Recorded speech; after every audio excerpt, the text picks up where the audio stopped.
She is too. Welcome into the broadcast, everybody. Great night out here. I am Jacob Greenberg alongside McVeigh Butler III. And we have two teams coming into this game. One at 0-2, the Nogales Apaches, and one at 2-0. Little bit of different slates that are coming into this game. Yes, definitely. Do you think that coming into this game, record can have effect on the way players come in thinking about it? Well, Jacob, I don't really think that it has an effect because as a player, you're always taught that, your record doesn't mean nothing. You come into every game with the swagger, the feeling, the love, and always making sure that you fight your hardest to win that game. Record has no meaning to you, because sometimes those games could be lost by short little mistakes, and coaches always make sure to correct those mistakes. We have about 3 minutes till game time, and the Nogales Apaches will come out of that little cape you see there. Yes. Very nice. Very nice. I think we need to get one of those, but I think we need a helmet. I like the helmet that they had. Yep. So, and the beautiful cheerleaders are coming out onto the field right now.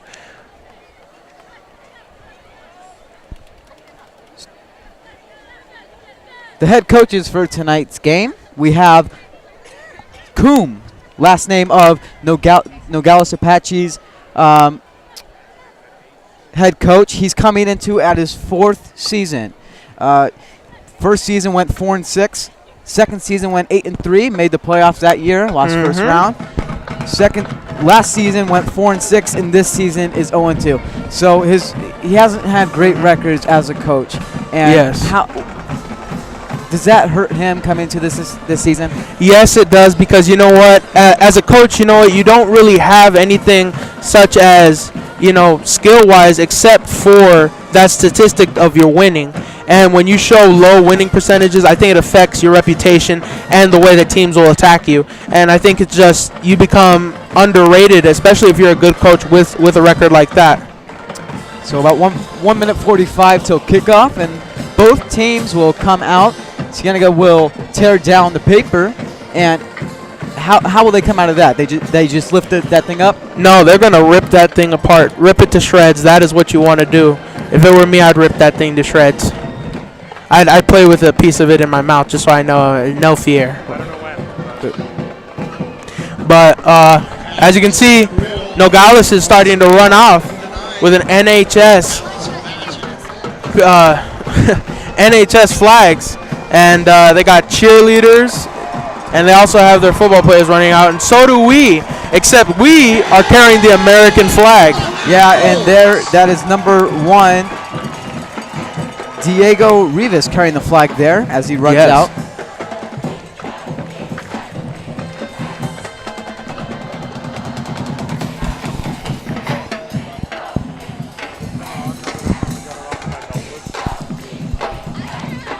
Yep, looking real good tonight. Weather is, it was raining later on, earlier in the day. Right about when school was ending, about 10 minutes later, it started pouring. You got to wonder if the weather will kick in, and maybe it might rain again. You don't want a freaking flood out here. Well, the rain previously made it a great weather right now, don't you think? Yes, it did. Cool. Great smell of rain. I love the smell of rain. Not to be weird or anything. I'm pretty positive most of us like the smell of rain. Love it. Love it. And now we will send the pregame report down to Bella Cousins. 0-2, Cienega 2-0, coming off of a 51-6 win over Shadow Ridge, and Terrell Hayward went off 3 touchdowns, receiving a punt return and pick 6. Jamari Joyner is a super talented and is 14-1, my bad, as the starting quarterback. Cienega is loaded with talent, and Nogales likes to throw. The Cats are full of pass defense, and they are excellent. Thank you, and we will see what happens tonight, you guys. Thank you, Bella. And the captains meet at the middle of the field. And again, that is Carter Clark, Stephen Harshman, Dylan Hoos, and Nathan Amico. And let's see who that is for Nogales. And as Bella was saying, they're a throw team, but in past years they've shown that they can run that football pretty well. So that means that they're coming in, and you have to be able, as Cienega, you need to be able to solve for both of those problems. That means the run game. That means the passing game, especially because that is what they're known for right now. Jacob, how do you think that'll affect the way the game turns out, and what kind of competition we'll see? I was trying to get the captains there. Can you say the question one more time? So they're a team that can pass the ball, and they're known for that right now. But in recent years, maybe a year or maybe even two ago, they've shown that they can run the ball. So how do you think them being so multi-dynamical, how will they be able to handle that? Who's Cienega? Cienega. Yep. Well, Nogales is going to have a tough time against this offense. We've seen some changes at offense. The coaches are doing their best to get the best team out there as possible. And as the other two teams that have played Cienega this year, Nogales is going to have trouble also. No, I would have to agree with that one.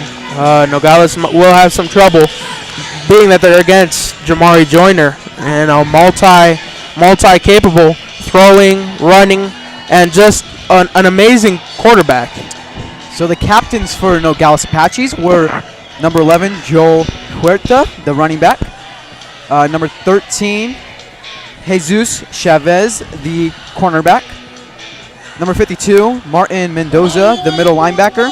And number 70, Nick Damon, the defensive tackle. As we're getting ready for kickoff, number 34, the kicker, is Nathan Rivera. And the ball is up, and it is a short one. Short one over to the left side, and breaking good through return. somewhat there, gaining about 10 yards. It was quite a short kick on that one, landing at the 30. You got to wonder, why would they kick a short ball like that, Jacob? Well, I don't think it was planned. I think the kicker might have maybe wrong angle or maybe a weak leg. Maybe weak leg. You know, we never know. So there was a few offensive changes on the O-line, and you'll see Dante Bodie move over to center, and Juan Pertron is getting his first start at guard. And we also see tackle DiMaggio Strive, the sophomore, is out there also on the O-line. First play for Cienega, and it is a jet sweep to Rodney Rogers, and he gets a gain there for second and inches. That was an aggressive tackle right there. They caught him at the end of that one, almost grabbing his leg and ripping him down. That's pretty aggressive to start off for Nogales. So they second and 1. And Terrell Hayward to the left side, and he's still going. Oh, he's still going. Wow. And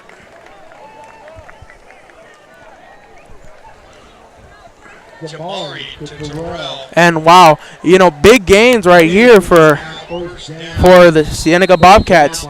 Already over there at the, what is that, Jacob? That is the 28. 28, huh? So 2 plays in, Cienega is already almost in the red zone.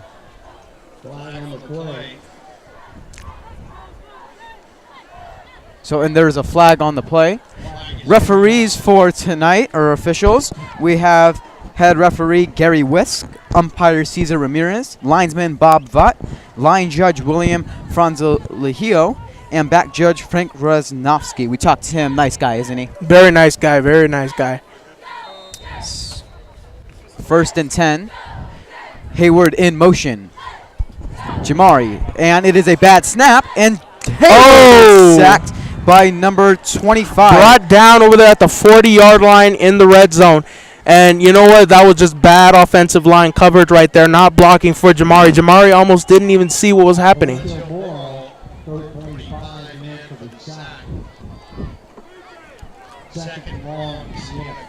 So it's going to be second and 19. We've seen Cienega get out of these problems, haven't we, McVeigh? Yes, we certainly have, and I think they're very capable. Mistakes are made at all times in this game, and they will be fixed immediately. So another in-motion play. Rodney Rogers fakes getting handoff. Jamari Joyner in the pocket. Long throw to Terrell Hayward, and it is intercepted by number 6. Great tip drill there, and he is long return, and he is taken down at the 26-yard line. Break that play down, McVeigh. Oh, okay, so basically he was throwing it, and it was too high of a pass, leaving it too much airtime right there, and it was just picked off and tapped to himself. And what was that player's name? Number 6 is Gennaro Parra, the cornerback. And that is a great play. Cornerbacks are always able to pick it off with a bad pass like that. I don't necessarily think it was a bad pass. I think it was just too high in the air and gave him too much hang time on that one. And let me tell you something, McVay. That is the first interception on the season for Cienega. And you know what? I thought that, with Jamari's accuracy, he'd never, ever throw an interception. But Nogales proves me wrong right there off the bat with a pick right there. So a handoff on the first play, and good gainage there, and it looked like it was to number 50, Joel Mendeville. So starters on offense for the Apaches is Kevin Riesco, the wide receiver. Yep. Oscar Felix, he's on here as an athlete. That's all he has for him, so keep an eye out for him. Jose Tapia, the quarterback. Joel Huerta, the running back. Leo Yapes, the wide receiver. Ricardo Crisantes, number 22, the wide receiver. Ivan Romero, number 23, the wide receiver. Joel Mendeville, the center on offense. And number 51, Josh Sanchez, the offensive lineman. Number 56, Ruben Mendoza, the offensive lineman. And a false start right there. Sorry to interrupt you, Jacob, but there was a false start on that play, and they were brought back 5 yards. Number 62, Jesus Urena, the offensive lineman, and Jesus Ochoa, number 78, on the offensive line also. So 2nd and 12, and here is Josue Tapia. And he's running to the right, and incomplete. Whoa. Hits the chain there. The chain gang was, a little bit scared on that one. They knew that was going out right there, and they swooped right across to make sure it didn't hit him. So a 3rd and 12 on the first drive. It's never good to go 3 and out on your first drive, right, McVay? Oh, yes, it is never good to go out like that. But I think that they'll bounce back from it. Not a big deal. It's the start of the game. We all make mistakes, as seen by Jamari Joyner right there with that interception pass. So Josue Tapia on 3rd and 12. 2 receivers on both sides of him, and he's looking to pass, and he gets pressure, and sacked. He's still going right there, sliding. Oh, whoa. That was a close call for Nogales right there. That would have been a huge loss and possibly ruined the possession for them, and they possibly could have just not have gotten that first down. I think that was a good play right there by their quarterback. And I said he got sacked, and that's I'm learning, and that tells me to never call a play before it happens, because he got out of that. Cam Newton'd it, and I'm sorry. It's okay, Jacob. We all have to learn sometime. And punter is on at number 78 to Terrell Hayward. And you can just tell here that they do not have skilled kickers. Low kicks, not very far, not much of a horizontal angle on it. Not the best of kicking. But you know what? I got a feeling that it's not going to hurt them that much because they played solid defense on that last play.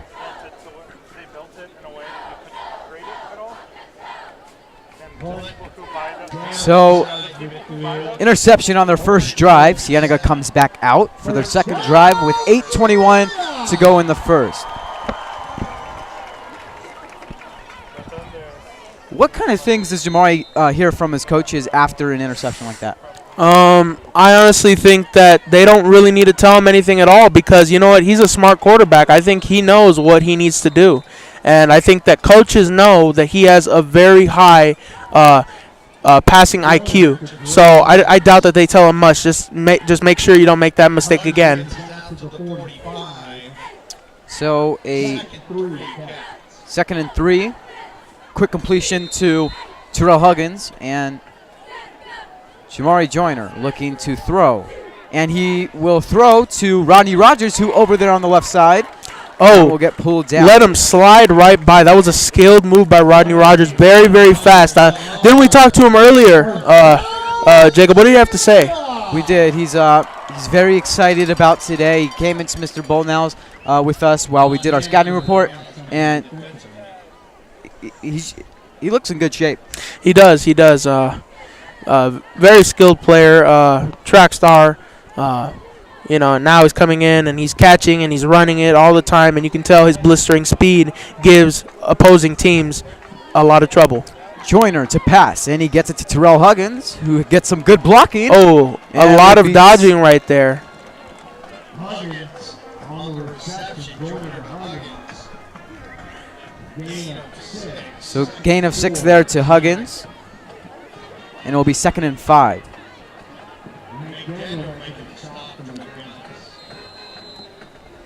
And you can see here the defense of Nogales is unexpectedly good, giving Jamari some pressure that he hasn't experienced yet in this season. Jamari runs it, and he steps out of the pressure, and now he's running and throwing. And wide open is Jerry White. Break that play down. Basically, he ended up running to his left side and saw that the coverage was too great on that side, spun back around and saw an open man because the pressure was coming towards him and not popping out of that pocket soon enough. He got the touchdown pass. And that was a great play by Jamari Joyner. You want to know why? Because this is why Jerry White was open, because he was covered, Jerry White, but once Jamari Joyner pretended like he was going to run it, those defensive players on Jerry White came up to tackle Jamari and the wide open Jerry White. And here is Ezra Figueroa on for the extra point, the junior. And Ezra has only missed one kick in his entire starting career as the kicker. And it's not like he's kicked 2, 3. He's kicked many. He's kicked a lot. And, games he's had 12 points before. Yep. He's had 9. He's had, just numerous amounts of points just from his kicking game. And you got to wonder how that transfers to the board. And teams have been down by that much. And you got to think, how big of a role is the kicker? So Cienega draws first blood as Nogales will come back on for their second drive, as it will be kicked off by Ezra Figueroa. And I'm moving and grooving to that band. We have an amazing band here, and you can just tell how they get this crowd riled up. And so do the cheerleaders, led by Vanessa Romeo, the Spanish teacher. Yep. Nogales also has a great one. I like their show up today. Don't you? I do. And you know what? That shows a lot of character for Nogales. That means that they have support. And support from your family members, your school, that's pretty big because, coming from, Nogales isn't the closest place. Yeah. Kickoff is up, and Ezra Figueroa kicks it towards the right side. And here on the return is number 1. Oh! He gets hit hard, and that was was a hard tackle. And that was Eric Montana on for the return. And you know what? He got hit at 2 different angles, which made him spin like a freaking washing machine on that one. So Josue Tapia will come back. And 7 minutes to go in the first. Caleb Beard, 27, also went out the game. First down, Nogales.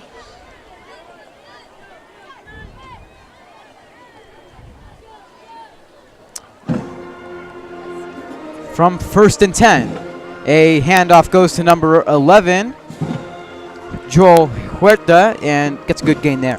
And you know what? Like I said at the very beginning of the game, this team is multi-capable. A few years ago, they had a great run game, and they relied on that a lot. This year, they're more of a passing team, which means that they're multi-capable, which gives the defense problems because they have to worry about the catching game and the run game. But then again, I think our offensive line can handle that. Yeah, well, and they don't have a bad quarterback. And they do not. And they don't have bad receivers. It's a great core there, and I think they'll do something tonight. Here is number 3 on the run. It is Martin Rivera, the senior.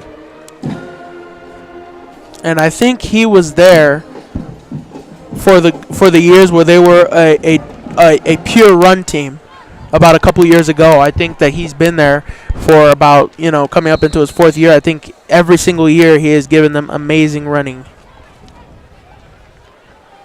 So they were kind of like a Shadow Ridge type team? They were like a Shadow Ridge type team.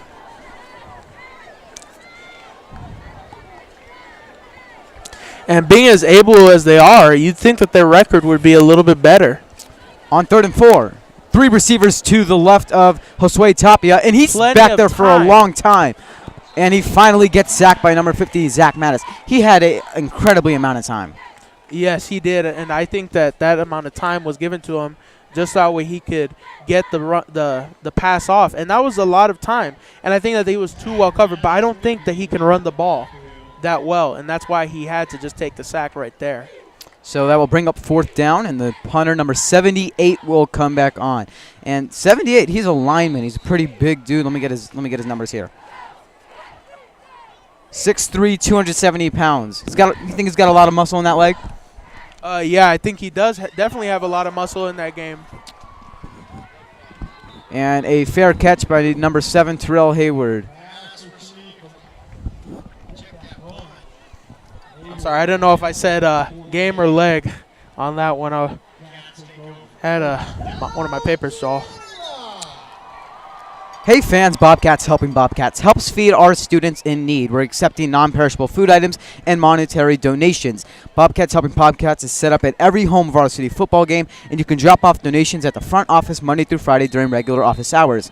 Thanks for supporting Bobcats Helping Bobcats and our students in need. Go Cats. 4:54 as the Cats come on for their 3rd drive. Jamari Joyner in shotgun formation, and he takes it himself to the left, and a big run is going to come from this, and he's still using his speed. Oh, And he's in for the touchdown. Touchdown. Wow. Wow. A 48-yard run touchdown. Yep. Great running there from Jamari Joyner, and even better, the blocking was pretty good too. The blocking was pretty good there, but, I think he just juked his way all the way to that touchdown. And I think Nogales might be a little bit discouraged by that play because they had at least 4 people have an opportunity to tackle him, and they couldn't make any of those tackles happen. So on for the extra point, Ezra Figueroa with 4:42 to go in the first. And the kick is up, and it is good. And Ezra has an amazing leg, and I think that is what makes him such a dominant kicker. And I think in these next couple of years, he'll be one of the best in Arizona, period.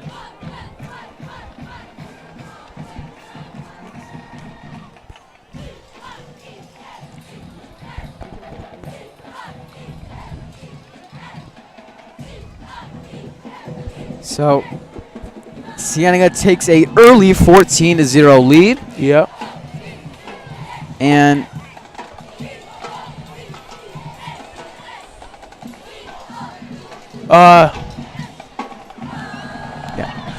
I think that Cienega is just going to dominate this game with these recent plays. But I also have a feeling that Nogales is not going to go down that easy.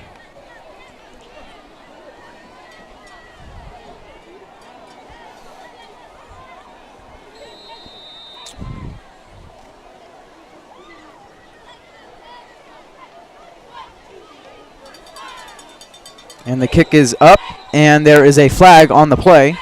That's terrible because that was a beauty for a kick. Nice all the way to the right corner for Ezra, going over there to right about at the Cienega touchdown.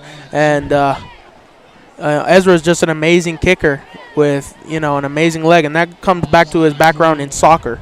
Yep, and that was a false start there. They started going before he even kicked the ball.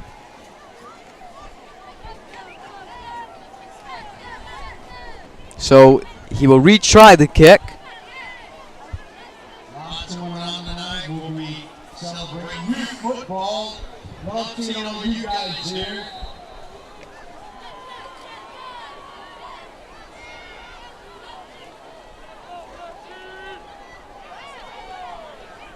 And here we go again.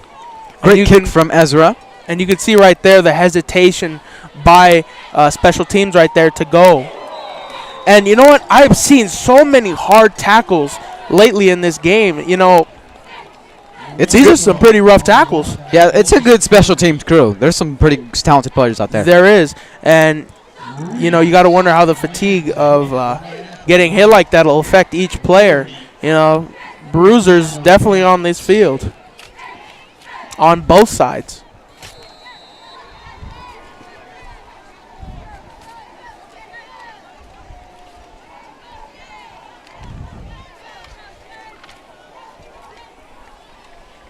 So here is the Apaches back out here. 3 receivers to the right of Josue Tapia.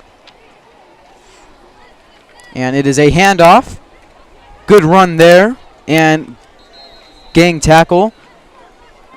And that was number 11, Joel Huerta. What kind of role do you think he's going to play here tonight? Because we've already seen it. I think he is going to be used a lot when it comes to those short yard gains, such as cases where they're down by 3 yards and they just want to get those yards that they need. Okay, so 2nd and 3 with 4 minutes and clock is going. Terrell Hayward sneaks in there on the defensive line and another run, but he will be tackled back. And you can just see right there that he was still standing, and he had at least 5 guys on him. So one of them had to come and push him from the behind and straight up bring the whole entire mosh pit down.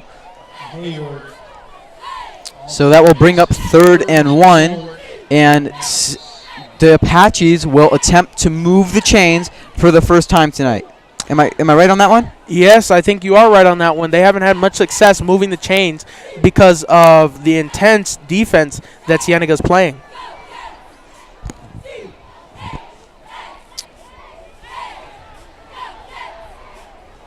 They're changing up the formation a little bit. I formation. And there is a flag on the play. Oh, timeout on the play. And timeout taken by Nogales. Why do you think he's taking a timeout here? I think because of what you just mentioned, they haven't moved the chains yet, and that's a confidence booster, is moving the chain, seeing that chain moving up the field, going from the 40 to the 50 to the 60 to the 70, whatever the case may be. The more yards you gain, the more confidence you have as an offense, and I think he's going over that right now. He's trying to figure out, are we going to run it for these last yards, or are we going to pass it? Because they haven't had that much success on the run game, and also on the pass game. Speaking about the chains, I had the great opportunity yesterday to work the chains at the freshman game. Learned a lot of things. I did it with Paul McGinnis, the junior varsity basketball coach, and his son, and one other volunteer. It was a great experience. It is, and I've operated those chains before too, and you have to be a little bit on your toes there. You're standing a lot, you're moving, you're shifting a lot, and you have to look at the refs a lot of the time to see where you need to go and where that needs to be placed. And a quick handoff, but we see a flag come in there. And again, like I said, that was what the timeout was for, getting those chains to move.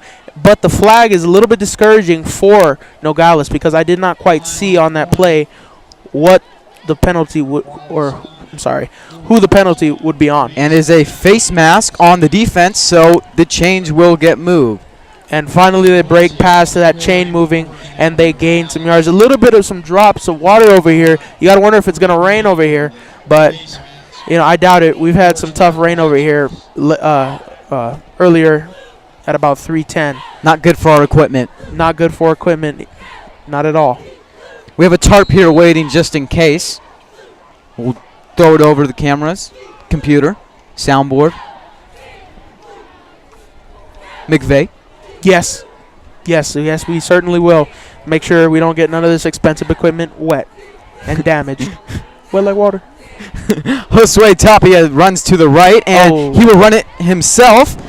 And he room to run, and he slides before Terrell can make a tackle on him. And you know what? I like the fact that quarterbacks slide for protection, but I don't like it at the same time because they could gain yards off of that tackle. Being brought down can either bring you back or it can bring you more forward. And, I think it's more of a safety thing because getting tackled could hurt your arm, your leg, whatever. And I don't think quarterbacks are physically ready for that. Yeah, well, I think that goes into what the player thinks he should do and what the coaches say. Some coaches say go down right when somebody's coming, and some say do what you want. Number 2 here on the jet sweep. Bull now talked about that they like this play. They like the jet sweep. How do you think it's been working for them tonight? Well, I think this is the first time they've used it, right? Yeah. So right there, you can see it's a hard play to cover. It's a very quick play, and number 2 shows his speed on that play. So you got to believe that Cienega is prepared for this play.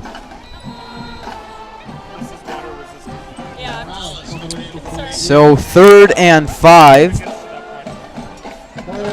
Josue Tapia looking over to his coach for some information before this 3rd down. And we are starting to get a drizzle here in Vale. Here's number 11 on the run, and he will get tackled by a bunch of Bobcats. The aggression here is very, very hard for a game that they have not played.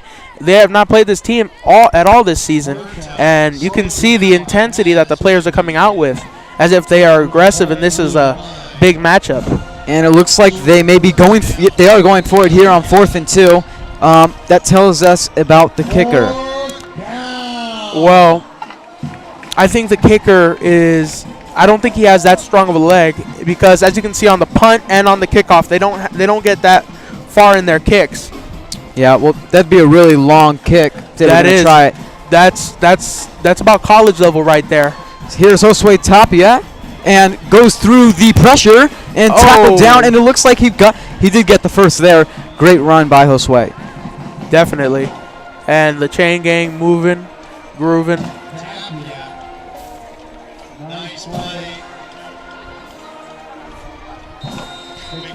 And the Nogales Apaches showed up here in Vale with a Gray Line bus, but I was kind of surprised because it was one Gray Line bus. You know, for Cienega and their roster size, it would have had to been 2.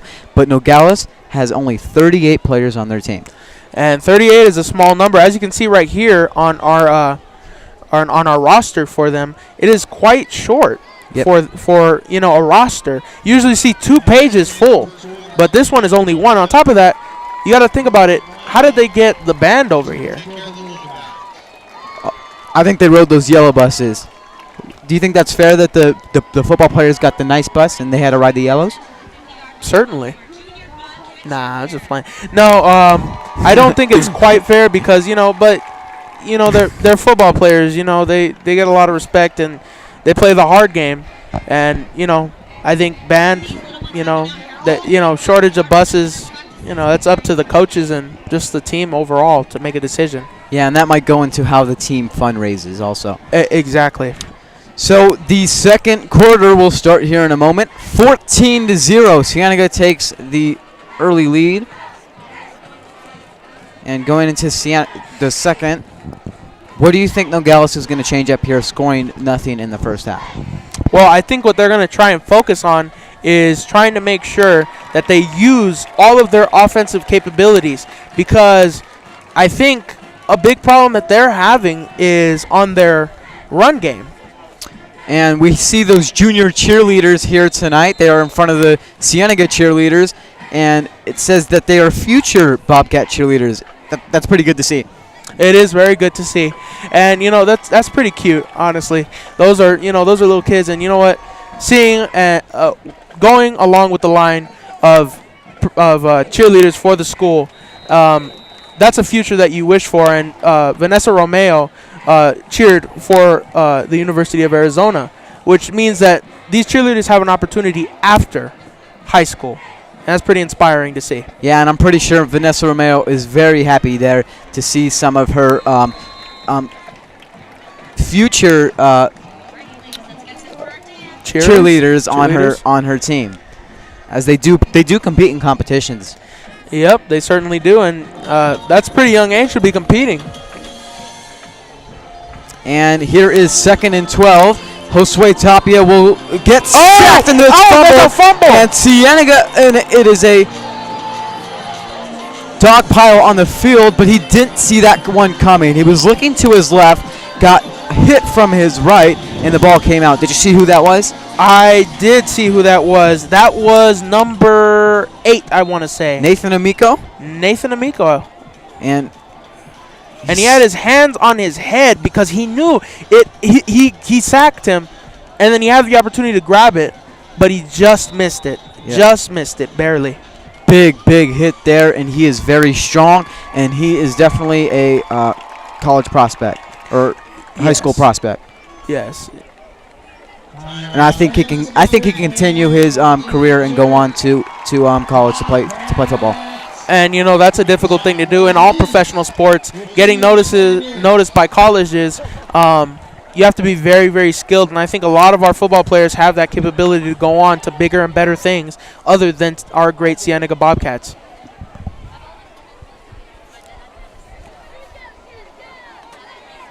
And I think it's just amazing how you can hear the cheerleaders. And I remember I once asked one of them, how are you guys so loud? And they said that they are taught to be very loud and say it proud. And their job is to rile up this crowd and keep them going. Yep. And was there an injury there? Yep. You hit it with the yep. Sorry. Yep. Was there an injury there? Did you see? We see the student medical trainers running off the field there. I didn't see. Yep. Okay.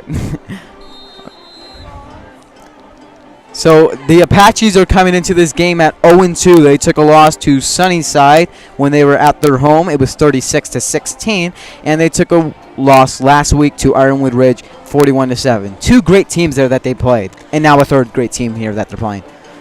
Yes, there's the and there's 11 there. He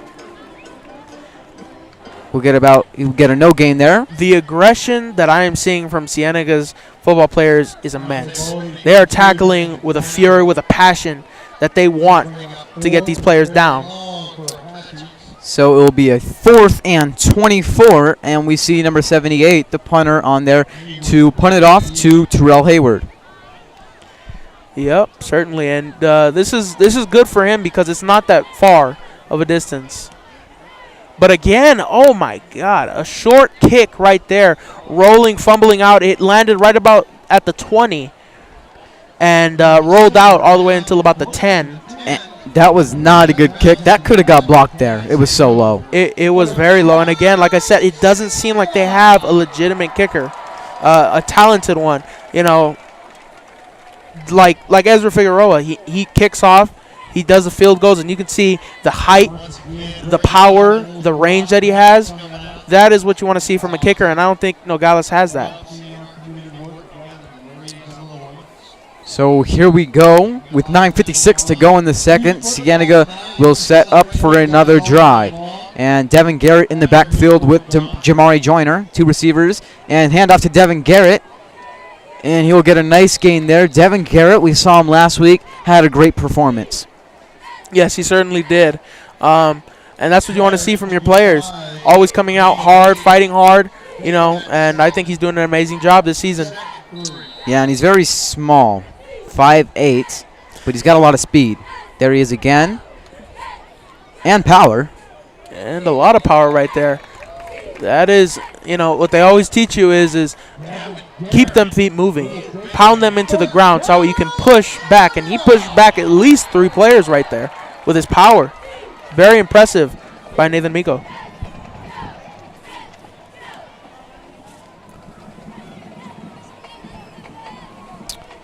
And here is Terrell in motion, and he'll take it on the jet sweep and comes to the left side and will get hit out of bounds at about the 34-yard line. And he stiff-armed that man right there. Straight up pushed him out of his way. And that's the aggression that I've been seeing a lot from this football team. Jacob, Yeah. what are your thoughts on that? On what? On the aggressiveness of Cienega. Well, I think they had a great week of practice. I was at one of them. But where you now? What? Where you now? Yes, I was. Which day? Which day? It was on Tuesday. Okay. All right, there's a run play right there.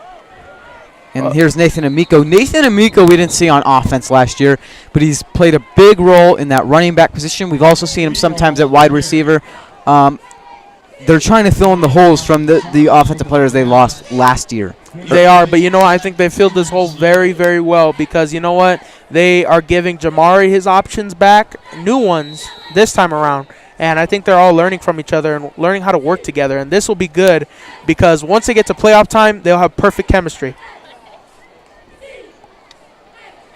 And here's Jamari Joyner looking to throw in some pressure and coming to the left side, and he'll just take it out of bounds. And maybe a late hit there. Yes, a flag is out. And there's a late hit there, and Jamari Joyner's talking a little bit of trash there. And he should. That was way late. That was way late. He was already out of bounds, and he gave him a hit. That's unnecessary. I'm sensing some jealousy maybe of how the score is. I wouldn't say jealousy as I much couldn't as find the word, but I would say frustration. Yes, They're more so frustrated, and at the same time, again, the aggression by Cienega is kind of crippling their players a little bit because they seem a little bit more sluggish now, even on offense. And that is what Cienega will do. They'll destroy your morale over a period of time. So Dante Bodie playing center tonight. He's done a great job. He had one mistake, but it's done good the rest of the way. Here is power back Nathan Amico, and he has to get slammed there. And you know what? Good game. You know what I like about that play? He ran it, but once he felt that contact and he felt like they were trying to bring him down, he straight up backpedaled to gain an extra 2 to 3 yards on that play. That's good play by Nathan Amico. And that's what coaches love there. They want to see that from their players. And Nathan Amico is in the backfield again. Jamari Joyner looking to throw, and he has a receiver, Terrell Huggins, and he tries to leap over a player and will get tackled out of bounds. You know what? He did leap over him, but he saw that one coming and grabbed him right when he was over him. So a first down, and Cienega has moved inside the red zone. And Thomas Webb will sub in for Nathan Amico. We haven't seen much of Thomas Webb running the ball today. No, we haven't, but I think he'll start very, very soon. Number 4, right? That's number 4, yep. Watched his brother play in the freshman game yesterday, Isaiah Webb. And he's going to be a great player on this varsity team one day. I saw him play defense. Great player. Does he have the arm that Thomas has? He wasn't playing quarterback. No? He was playing defense, but he's good at it. I think it's a football family. I know Mr. Webb. Mr. Webb is the assistant principal over at Rincon Vista Middle School. And I think that's just a family with amazing genes, and they're groomed from little tykes to perfect athletes. And a flag on the play as there is a touchdown, but there's a flag. We'll see what this is. And that is holding on the offense, so they'll bring that one back. And coaches don't like to see that, especially when they score. No, that can hurt you because you might lose that opportunity to score, and you never want to lose an opportunity to score. Every single split second you have to score, you take it with a ferocity.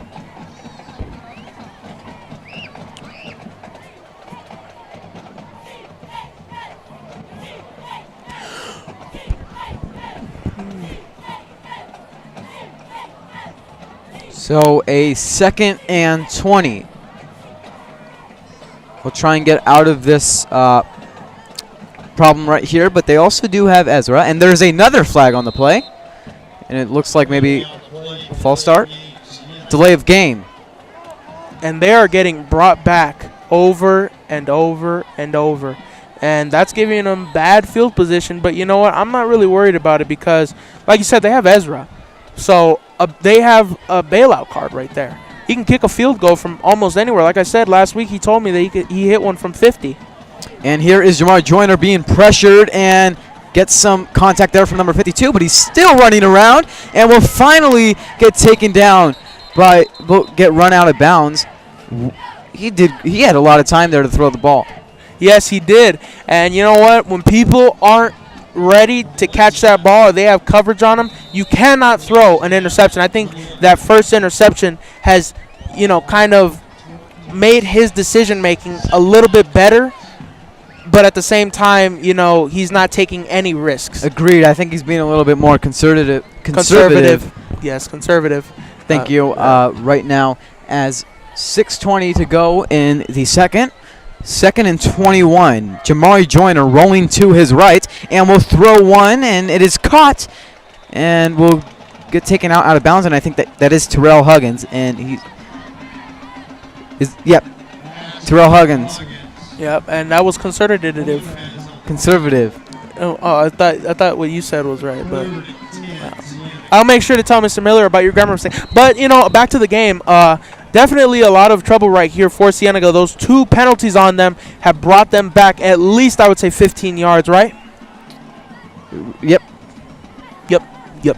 Okay. Jamari Joyner in the pocket for a long time, rolling out of pressure, and will throw one on the run. And I don't think he should have ever thrown that. No, I think the pressure is coming for Jamari right now. This is a kind of pressure that we haven't seen at all in any of the games this season. And maybe that offensive line switch that they had isn't working for them, and maybe they should switch back, because we saw it a little bit better last week.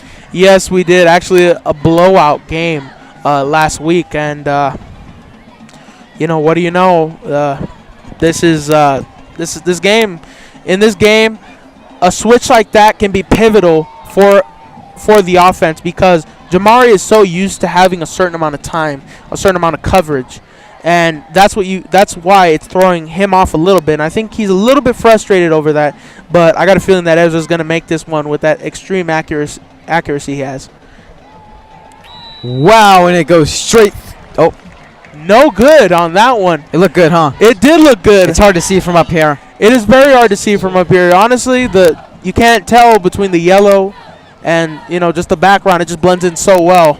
Yeah, and I know it's hard for the refs too to see that one. It is. Well, I don't think so, because they're right under it, and they can see it a little bit better, Jacob. You're okay. Don't worry. But amazing to see him miss. That is only his second miss out of 3 games. On the season, yep. So, the Nogales offense will come back out and try and put some points on the board. Things that things that are on their checklist is to score in the first half. Yes, that is always on everybody's checklist. Oh, ooh, hard drive right there by number 11, and that would be Joel Huerta. Yep, he's getting a lot of running plays in here. Would you like me to stop that? What? Would you like me to stop that? Stop the ups? Yeah. No, that's a part of your character. But great play right there. He dove straight in between the 2 defenders and gaining some extra yards right there. I think the coaches like that. I could see them on the sidelines. And a handoff to the fullback, number 56, Ruben Mendoza. And it's kind of funny to see players toppled like that all over each other. It kind of looks like a mosh pit. Yeah, well, we got told before this game started that Nogales' O-line is a little bit shaky, or, they don't do as well covering their quarterback. So that's why we're seeing Cienega break through a lot. But I think differently of Nogales' defensive line as they're breaking through Cienega's offensive line. Yes, I think they are breaking through, but at the same time, I think the offensive line is kind of hurting their quarterback, because he is doing a great job. Great run there from number 11, Joel Huerta, as he'll get a big first down. And before he got tackled at the 45-yard line? Yes.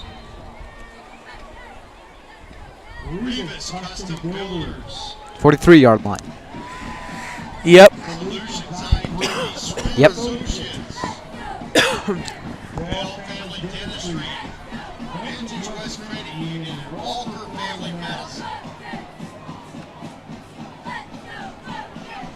Tapia under center with a pitch back to number 3, and a 2-yard gain there on the play. And it's kind of funny to see him bounce off of defenders like that, and that gives them an extra yard. And they have some pretty good runners on this team. For a team labeled as a throwing team, that's pretty impressive to see that much experience from runners. So a 2nd and 9 will be brought up with 3 minutes to go in the second.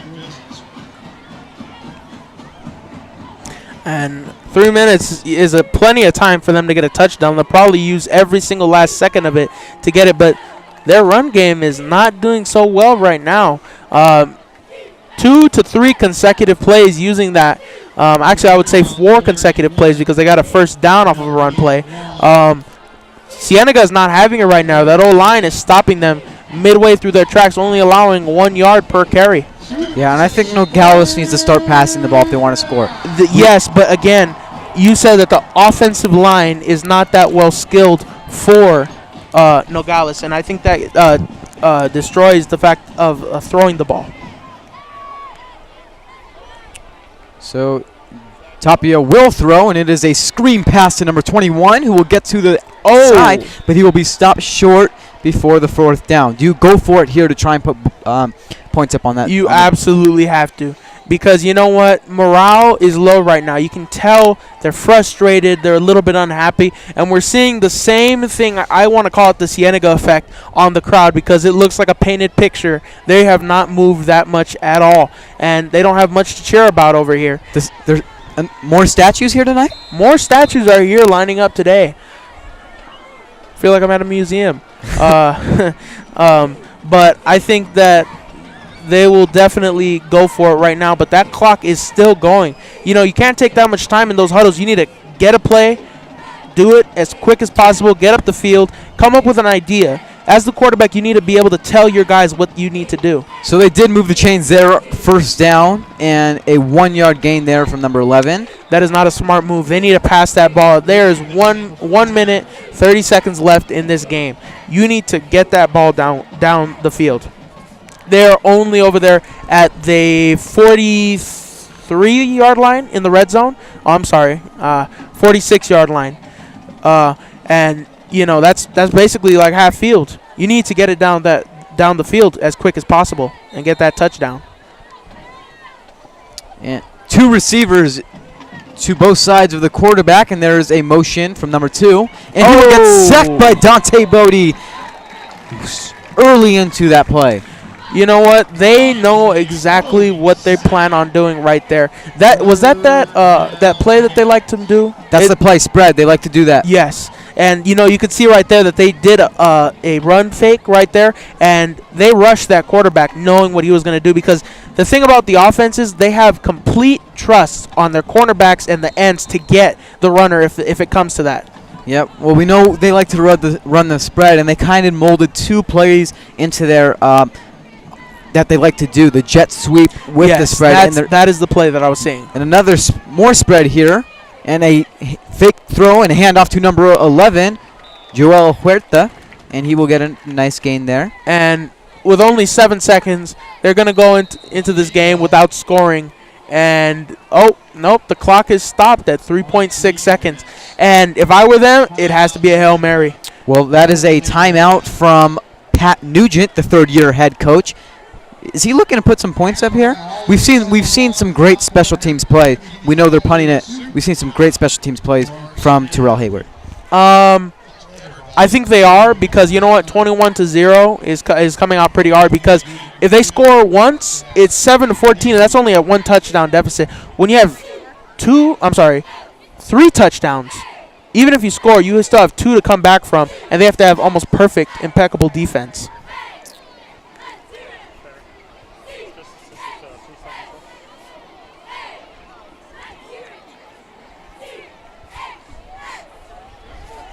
And the fans here at Cienega packed to the bridges. Definitely a lot of people supporting our Cienega Bobcats, students, middle schoolers, family members, even just fans that like to come to these games because they live right there. Yep. This isn't a new thing. No, it isn't. Thank you, Jacob, for listening to that. Thank you very much. Yep. So the Yep. Another timeout? Yep. Yeah, we're seeing that a lot from Cienega. 2 touchdowns in a row, and I think they're just trying to make sure they get that play just right, because it seems like they want to score on this play. And they have the ability to, with the blocking they have and the speed in Terrell Hayward. Yep.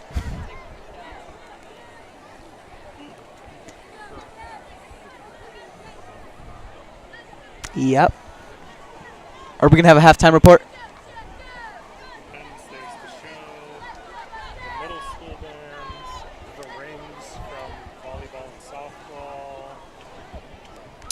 We will have the rings will be given out to the players of the championship teams of the softball and the boys volleyball team last year.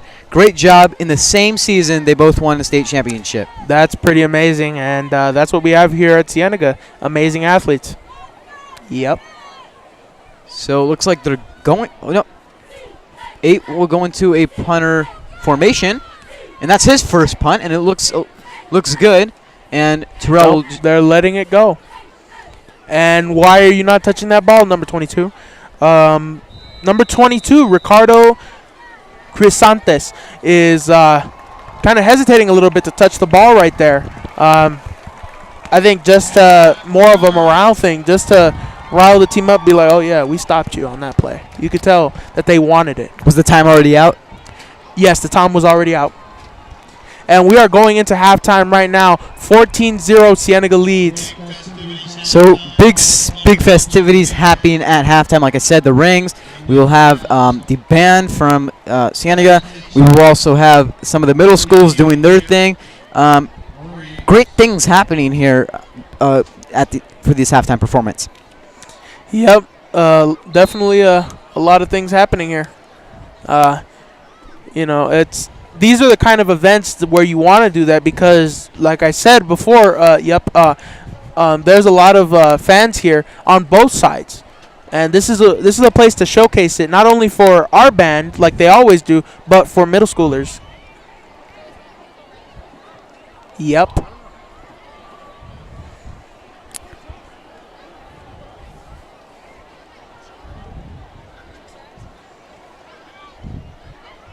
Ladies and gentlemen, please welcome to the field the 2017 Hopper Thunder Marching Band. Watching it in. Show the art of joy highlights our search and journey for happiness. Mr. Machino would like to thank his support staff for the 2017 season.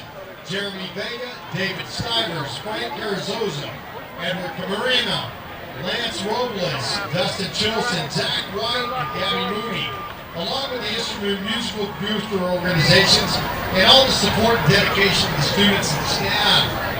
Tonight, we would like to welcome future Cienega High School students from Raycom Fist down in the direction of Jared Hughes, going to Foothills in the directions of Chris Constantine, and Oakville Middle School under direction of Gary Warnick. Esmond Station K8 under the direction of Crystal Stark. And Desert Sky Middle School under the direction of Anka Michelle. My goodness, Kate. 3 amps. Thank you so much for coming out here tonight.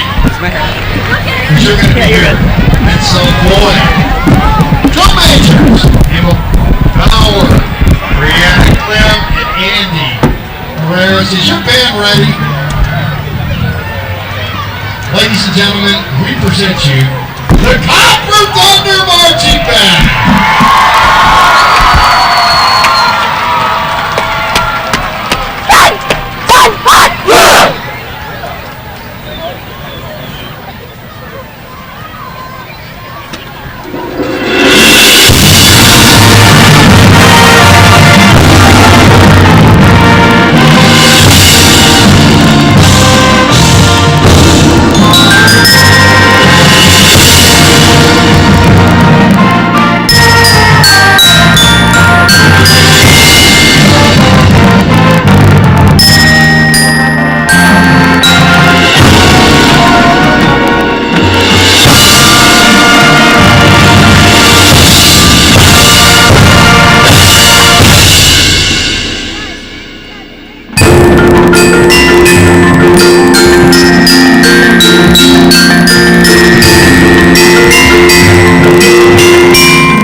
was pretty good. Hey, Logan, I don't think it was too bad.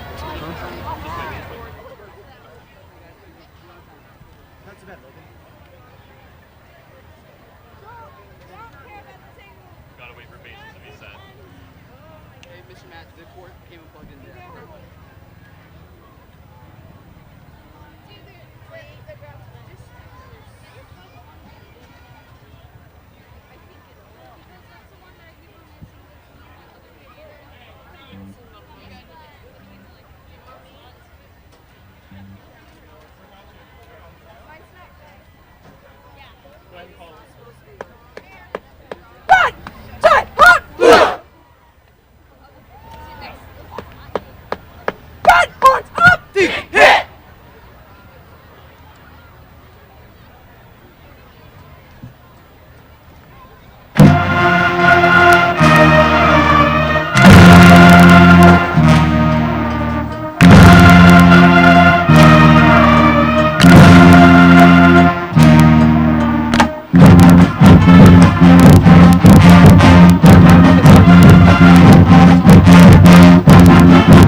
Mr. Matt.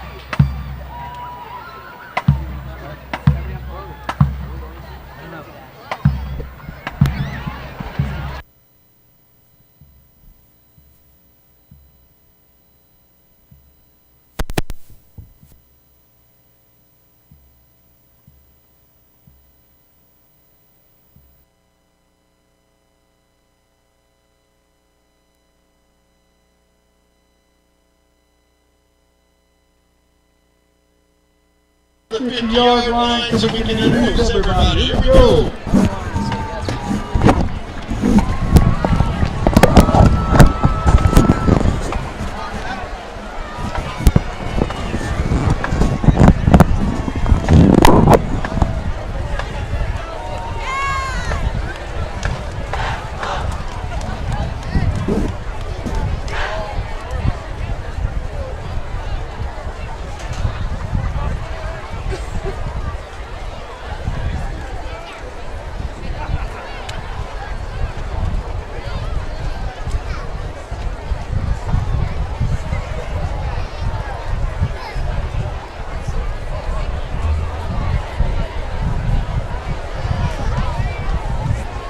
All right, here we go, Bell community. We have a super celebration tonight.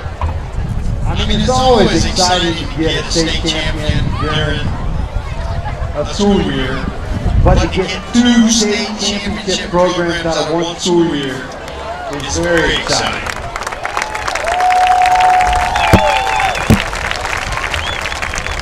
Tonight, we are going to highlight boys volleyball,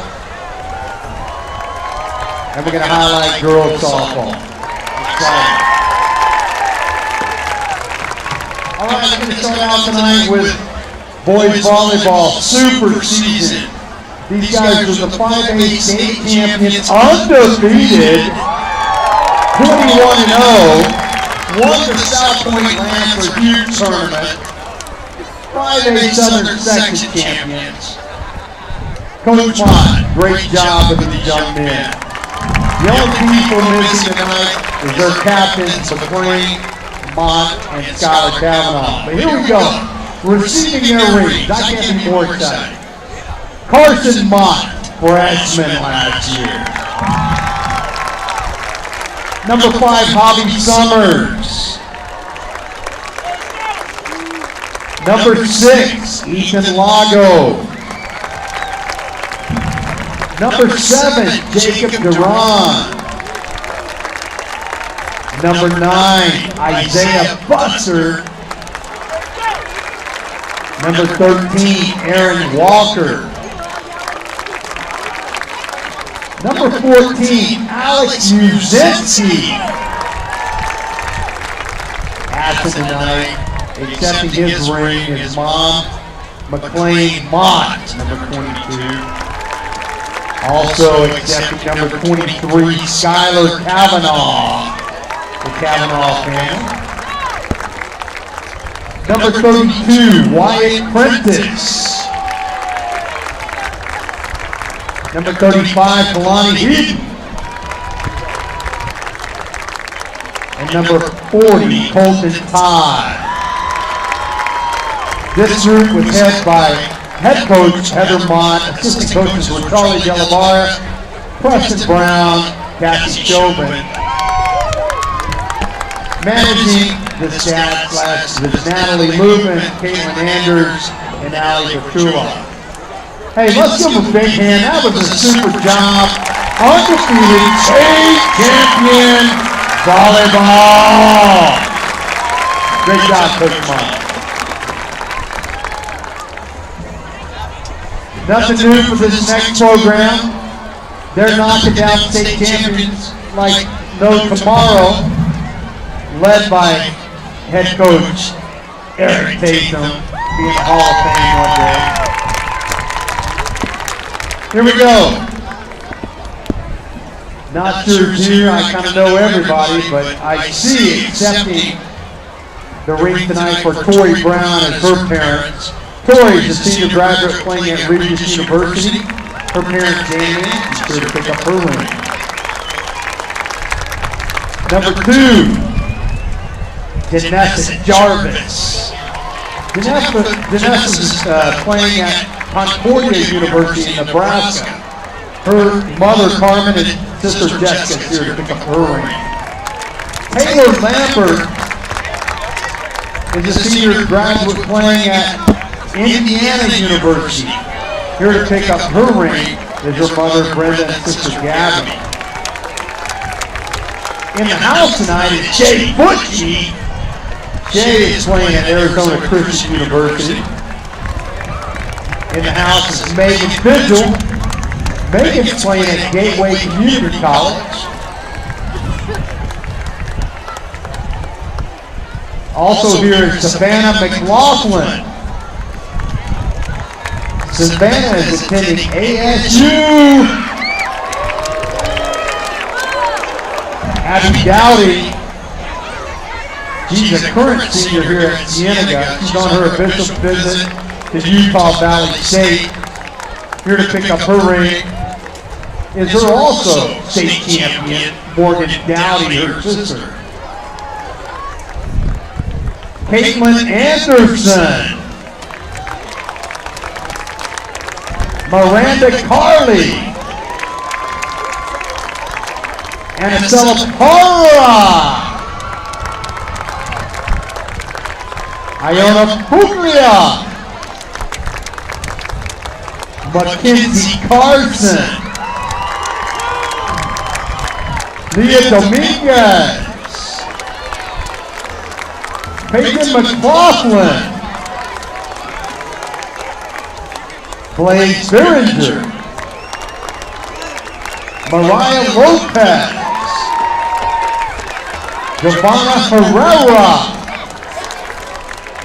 Alvera Marissa. Program Manager Gianna Robinson. Assistant Coach Scott Butchie. The Chief and Assistant Coach Steve Garcia. Assistant Coach Pat Kennedy. Statistician Katrina Myers.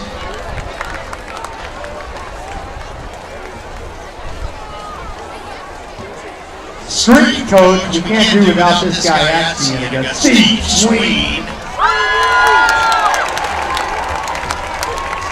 And ladies and gentlemen, the legend head coach softball, Eric Tatum. A special thanks to the Grossies and Johnsons and all they've done for our community.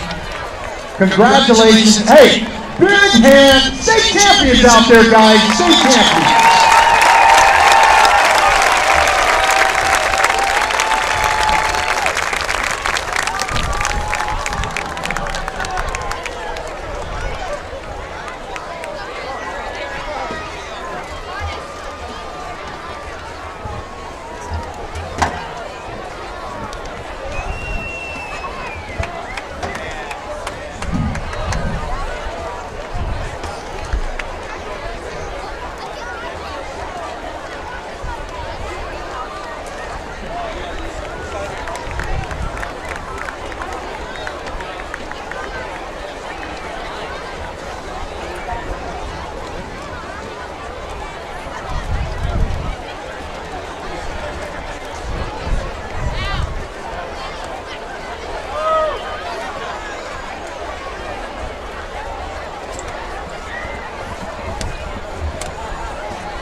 Here it goes. Let's go, boys! What a good second half.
Okay, I'm here with Coach Heather Mott, state champion. They just had their ring ceremony presented here. Colton Todd, Alex Brzezinski also walking over here. We're looking at the camera up there, you guys. So Colton, come over here. Coach Mott, what does this mean to get this state championship ring presented to you here at halftime of this football game? I think it just kind of finishes up the amazing run that it's been, and it kind of puts a cap on the whole thing. It's fun to do it in front of the student body. It's fun to do it at a football game where our kids are getting recognized by their peers. I think it's amazing. Can you tell me about the caliber of these boys over here to my left, these seniors, and what they meant to this program, and also the kids that are following after them in their footsteps? Really? Those three right there, plus Skylar and McLean, they're like my own sons, all of them. I love them to death. And they have built a legacy here, and they've created a tradition that the boys that are behind us will continue. We have no doubt will continue to hold up. But these boys right here started that. Plus McLean and Skylar, I'm sad that they're not here. Certainly missed. You boys here, C. Todd 40, Alex Brzezinski, Mr. Jerome, you guys have been just huge. What does it mean to get these rings here tonight? It's a great way to finally symbolize all the hard work that we've done. It's gonna be cool to show my kids one day for sure. Yeah, it's just when we first won, it didn't feel real. But now that we have these on, it just feels all real. It's all set in, and we believe it. It's like a cherry on ice cream. I mean, all the hard work's finally paid off, all 4 years, and now we've finally got it. Well, congratulations on your well-deserved rewards. To the victor go the spoils, the state champions of 2017, the Bobcats volleyball program under Coach Heather Mott, and we're going to send a shout-out there to McLean and Skylar, the great seniors and all that they did. You're a huge part of that. Congratulations. Guys, back to you. And the kick is up right now, and ball is put at the 19-yard line. I'm sorry, the 29-yard line. So the Nogales offense looking to do something different here in the second half as number 11, Joel Huerta on the run there. He's running the ball a lot. We want to thank all of you guys. We know you guys got some early football games in the Yep, and that was a great run right there. Coming out of the gates, doing some great damage to that line and breaking through right there. Yeah, it was a good run on the first play. It's good to send a message there on that first play coming back out of the locker room. And that's what you want to do. You want to send a message saying, you know what, we're not going down easy like that. It's only 14-0. That's still a pretty close game. 2 touchdowns is not that bad of a deficit to come into this game with. I got a feeling that they're going to score on this next drive right now. Right now they just got a first down. Almost a first down. Third down right there. Third down. Almost a first down. I got a feeling they're going to smash it inside again. They got a lot of power runners.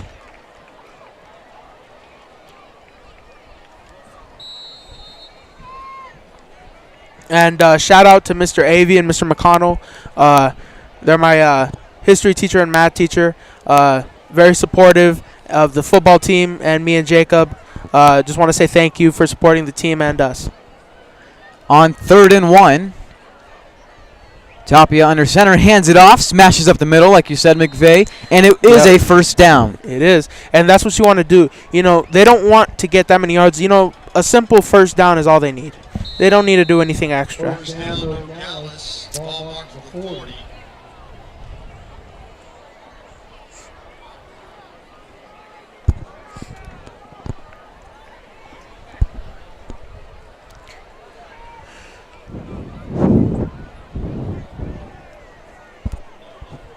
Three receivers to the right. And a loss there on the run from number 3, Martin Rivera. And you know what? Losing yardage is just terrible because, you know what? You feel like you just lost all that work you put in on that drive. And right there, Nogales lost basically their first down right there. And they're back 3 yards. So Tapia will get in shotgun formation now, and a screen pass to number 21, and he gets tackled by behind the line. Owens. Gio Owens with the tackle right there. Good job. Although he did get brought down, he got up very quickly and brought him down with him. that is some good defensive play right there by Gio Owens. What number was that? Number 7. Number 7 is Terrell Hayward. We don't see Gio Owens on Terrell Hayward. I'm very sorry right there. I got my players mixed up. It's okay, Jacob. It's Terrell. It's not Gio. So on 3rd and 11, Nogales would like to put some points on the board, and Tapia is looking to throw in heavily pressured, and a duo sack there from Dante Bodie and Nathan Amico. That is some good play by Cienega. Right now, they just took away their first couple of drives away from them, and now they have to just punt it off. They got some momentum going there on those first 3 plays, but that last sequence of plays, not good. Nope. And you know what? The sequence of plays that led to this were the run play was being stopped slowly but surely by the offensive line, which resulted in them being put back like that. And they have to punt it off. They can't even go for it because of how they're in their own end zone. So a kick that goes toward Terrell Hayward, and he is stacked up at about the 34-yard line. And right there, he didn't have much of a decision but to go down. And right there, just somebody he had already dodged was waiting for him right there on the ground just in case he came right there, and coverage was starting to come. And Terrell Hayward has been all over the media this past week on what he did last week. He had a special teams touchdown, a offensive touchdown, and a defensive touchdown off an interception. That is a hat trick, and I've never seen that before. Yes, you just got to believe that, he's an amazing athlete, and, these kind of things can happen off of that athleticism that he has. He was recognized on many Arizona high school sports websites as the player of the week. It was a great accomplishment for him, and here he is on the sweep. And he will get a first down. Double handoff. And that is pretty impressive to see right there, because that's a double trick right there for the defense to handle. And those kind of plays shift the defense, allowing them to get those extra yardage, and that's where the offensive line needs to cover. Yeah, and I haven't seen them run that this year. Why is the coach trying out new things? Because you know what? When it gets to playoff time, when you get deeper in the season, especially when it becomes to more not to say more competitive games, but more skilled teams, you need to have those little tricks that you have up your sleeve to get yards. And I think trying new things is what they're trying to do to find their groove in this game. Jamari Joyner on the keeper there will get the first down, and they're already on Nogales' side of the field.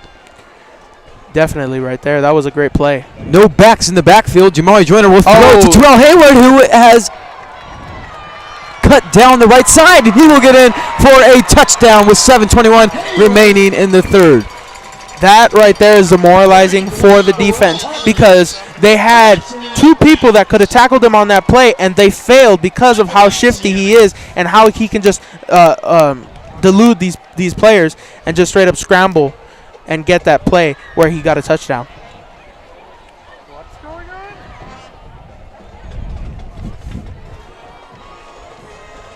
So to make it a 21-point lead, Ezra Figueroa is on here for the extra point. And Ezra has had an amazing kick game. 2 misses in this game. That is very uncommon for him, and I think that he will fix those mistakes. And it is good. And the ball. Go to Jillian. And we're going to Jillian right now. Jillian. To the game right after halftime. The Cats are up 14-0 at halftime. They've since scored another touchdown. It is now 21-0. We've seen some amazing plays in the first half. Number 17, Trey White, had that 28-yard touchdown from Jamari Joyner, which brought us up to a 7-0 lead.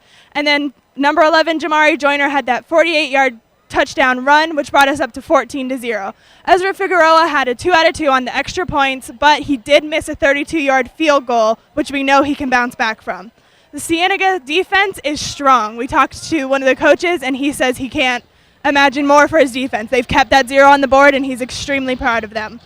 The Cats coaching staff is hoping for a crisp play in the second half. They want no turnovers, no mistakes, and what they want most of all is to extend that lead. Thanks, guys. Back to you.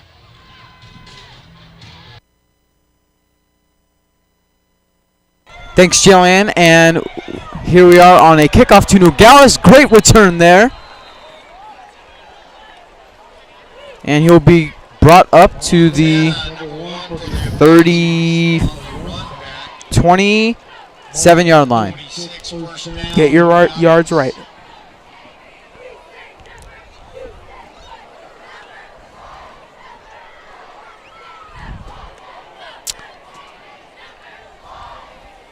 And I am suspecting that they're going to go with a lot of pass plays in this one. I feel like they're going to use the first 2 plays to get runs out, but I got a feeling that they're going to kind of switch that around a little bit and mix it up.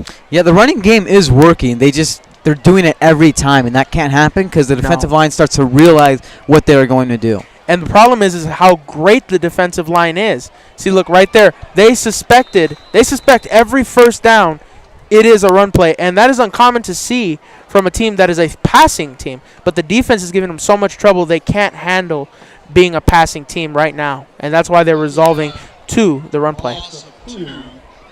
Loss of 2 on the play, and we've seen a lot of losses from the Apaches today, and I think that's why they have that big 0 on the board. Yes, Jacob, that is a big 0, and you know that 0 doesn't just mean a 0. It means that they have had bad plays consistently and unable to make a play all game long. So stopped short before they moved the chains. First down. And that is pretty good to see from the Apaches. That's what you want to see. You want to be able to use your pass game because that is what their name stands for, Apaches. You know, when you look them up, it tells you they're a passing team. They are not much of a running team, but they're showing that they can be multi-capable, but the defense of Cienega is being too great for that today. On 1st and 10, Tapia is in shotgun formation, and he will hand it off, and it will get stopped behind the line of scrimmage for another loss. And these losses are what is causing them to lose the ball. Defense is just killing it out there, and you know that is why the scoreboard looks like it does, because defense is, in my opinion, one of the biggest part of football. If you cannot stop them and you allow them to score, you allow the game to be close and you allow it to be competitive. You don't want it to be competitive. You want it to be one-sided all game.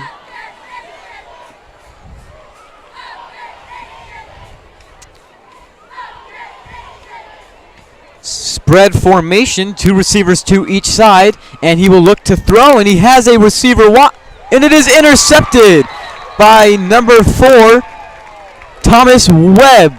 Great interception there from him.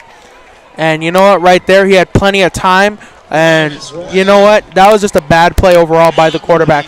Thomas saw that ball coming straight at him, and the wide receiver had no idea that he was there, it seemed like, because he didn't even try and stop it or move up.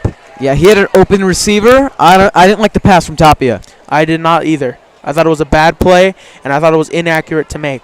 And when you have an opportunity like that, it's not good to give one up like that. You know, no, it isn't. And you know what? They've shown that they can pass the ball a little bit more this quarter. But Thomas Webb right there taking away their hopes of scoring this drive. A handoff. Nope, Jamar Joyner keeper. And he runs to the right side and it will step out of bounds. So he'll get the first down before he goes out of bounds, and there's 5 minutes remaining in the third. 5 minutes remaining in the third. That is not a lot of time. They have a total of, 17 minutes to score 3 touchdowns. And with the success that they're having right now, you got to wonder, is this game already over, Jacob? I think it might be if we don't see. Here's Thomas Webb on his first carry tonight. If we don't see the Apaches start to do something different on offense, I think they're doing a great job defensively. We usually see the Bobcats put up more points at this time, don't you think?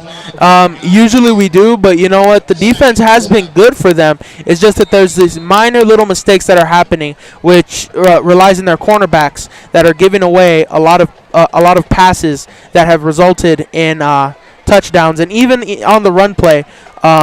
And, defensive ends are not getting closer to stopping them either. Joyner, quick slant pass to Jerry White as he will step out of bounds.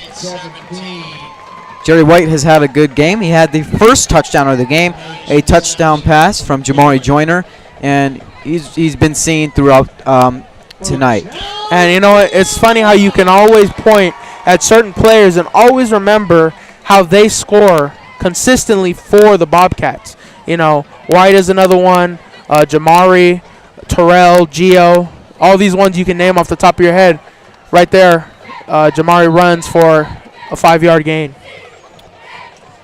Jamari Joyner has had a good running game. He had that 48-yard run in the second. Was that the second or the first? It was the second. Second quarter where he made it 14-0. It was a great run, great blocking, and when both of those things combined with his speed, touchdown. That's right. So on 2nd and 6, it will be a handoff to number 4, Thomas Webb, and the play is over right there, and you can see the aggressiveness that Nogales is trying to come out with, trying to show them that they are not giving up and they're not going to let them go that easily. Do you think that there is a reason that Thomas Webb started to see more rushes after he got that interception? I think that they're trying to give their runners a little bit of a break, and, I think Thomas is an amazing runner. Even when he played freshman year, he was a quarterback, but you could tell that he liked to run the ball, and he used his position to create those runs. Touchdown just missed there from a pass to Terrell Huggins. We saw him have a long, great pass last week for a touchdown from Jamari Joyner. And, that's one of the main reasons why teams struggle against Cienega is because Jamari Joyner gives them that trouble because he could throw the ball, he could run the ball. And having somebody that dimensional is, it's pivotal in the game. It gives them that extra side where if they need something from him, he can do it.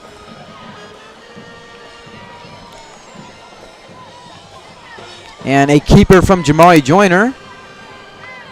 And he will get about a 2-yard gain there.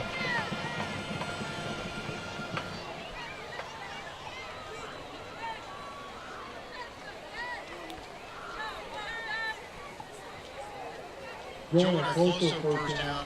Indicates first down.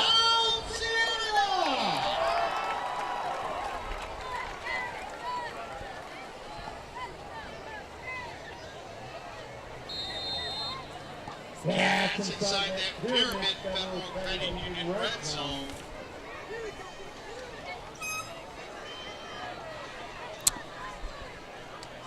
And they are back out on a 1st and 10. One receiver to each side, Jerry White and Terrell Huggins. A run from Thomas Webb. And Thomas Webb through the middle. Webb bouncing his way around. Gain of 4, 2nd and 6.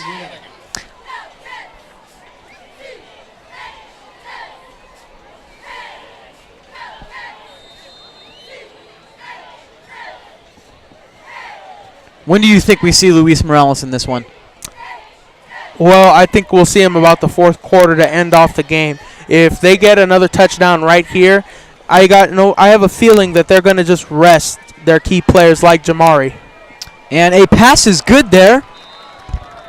Great pass there from Jamari Joyner to Terrell Hayward, and it will give him a 1st and goal. And those kind of plays are what is killing this Nogales team.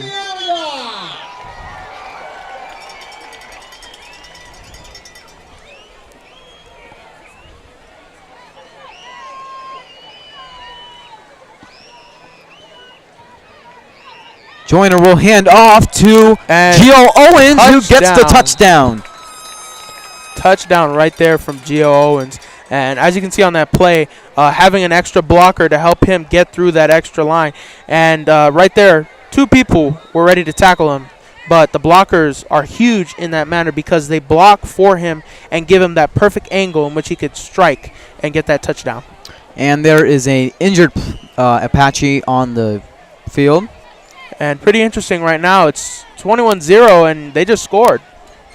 Got to wonder if it's just a little bit of a hesitation right there. Is it just injury?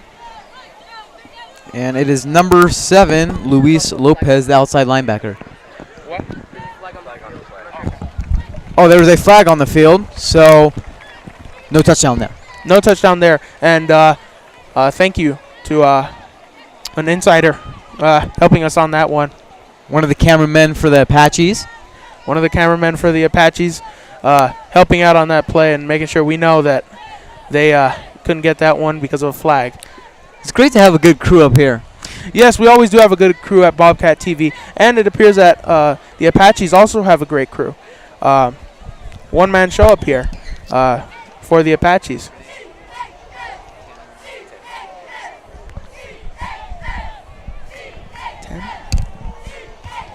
And we have some great people up here like Tanner Peterson, our cameraman, helping us out on that play too. A lot of hard-working people up here trying to make sure that you guys see the game and see the action live.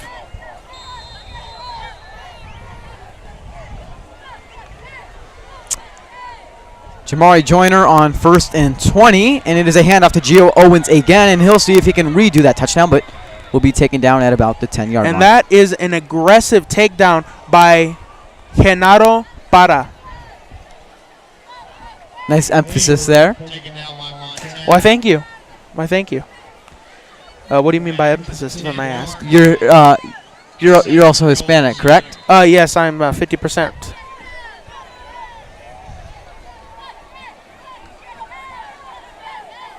Joyner looking to pass, and it is up to Jerry White, and he gets the second touchdown tonight. Second touchdown for Cienega, and this is where I say the second string, the third string come in hand, because I think they're going to give their first string guys a rest. This game, it's 27-0 right now. If Ezra gets his point, it'll be 28-0. It will be. Yeah, I think he has an amazing accuracy where you almost got to say every single time he's going to score. But, being 28-0, that is something that, is hard to recover from. And I got a feeling that they're going to put him in just so they have that time, that training, that stretch that they need, and just to put this game out of reach. And the extra point is good. And to tell you the truth about Jerry White, his last 2 games have been kind of tough. He's had a lot of missed passes. He had a pretty good game at Marana where he caught 2-point conversions, but since then it kind of been rough. He had a lot of drop passes, but I think it's catching on to him now. Yes, and you know what? It takes a couple of games for you to get into a motion, get into a kind of a groove, and so to speak, you get a little bit more experienced as going in. I think it's more so rust than it is experience. Yeah, and he did not see much playing time, so I believe he didn't know what it was really like to play out there with the varsity players. It is always an amazing experience to play with the varsity level players, which means you guys are professionals for your school. You're the best that your school has to offer, and being a part of that group is an amazing honor to have.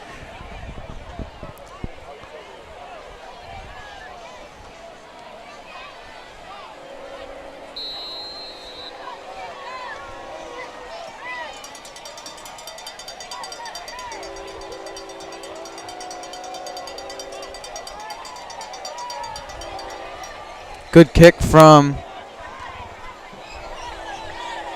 Oh, fumbling the ball right there. Oh, tackled real hard right there. And you know what?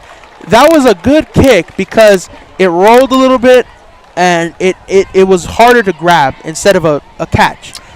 And that gave them that great field position where they could tackle him right over there at the 5 to 33-yard line.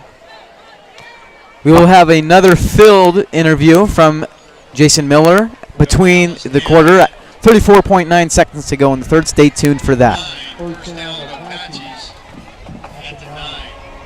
So not great starting field position for the Apaches.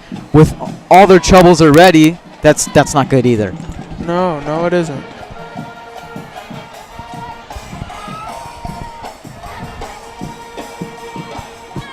A lot of great fan support over here at Cienega. And a fumble.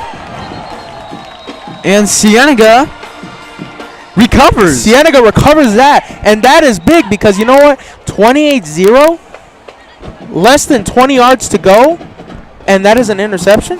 No, it was a fumble, but fumble. They're saying that he was down. Oh, sorry, Jacob. You didn't call that play right. No. One of the refs said it was Cienega's. It was Cienega's. And I don't know either because it was right when he fell, the ball came out. It was on the yes. When he made contact with the ground, the ball came out. Yeah, and you know what? Those kind of plays are hard to call as a ref, and you know, as a ref, you got to use your experience. You know, you're just the mental game of football.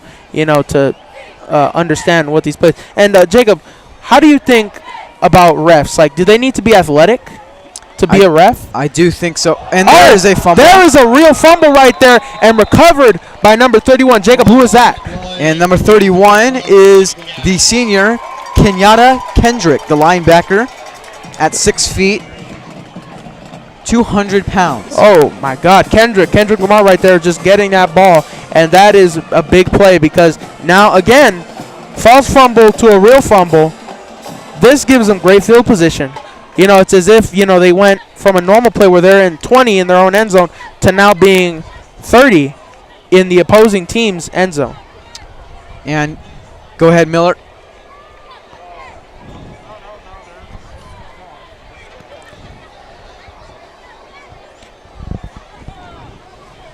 Maybe one of the best. I mean, all the girls were here. Had some girls coming back from college, just celebrating with the fans and being here with this big crowd out here. Couldn't get any better. Can you hold up your hands so that they can see, looking at the camera, those 3 rings that you have? You're running out of digits on your right hand. Tell me about this team, and first of all, tell me about the mantra engraved on this year's ring. What was the mantra? Oh, hold the rope. Yeah, we hold the rope. We talk about holding the rope in our program.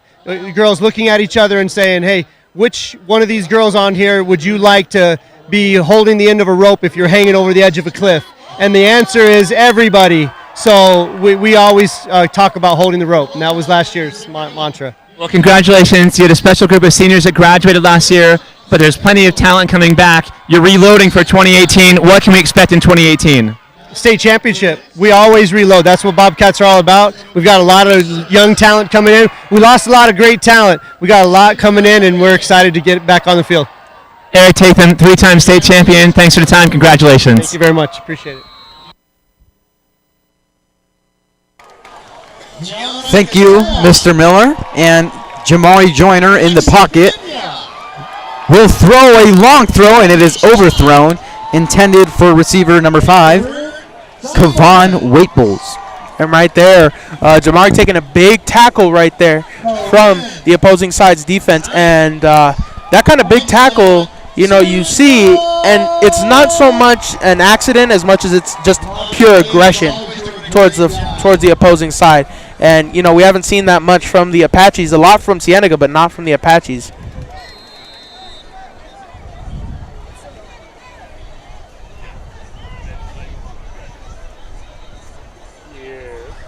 We're already seeing some backups from the receivers out there on the field. Yep. Connor Hawley is out there too, and Jamari Joyner is escaping pressure, and he'll look to throw, and he gets it off, and it is complete to Terrell Hayward. Great play. And that kind of play right there is pure scrambling ability, using speed and agility just to get a perfect play done right there, gaining yards. And right there, you know, you just got to be pleased with the ability that he has. Fine AA batteries down there.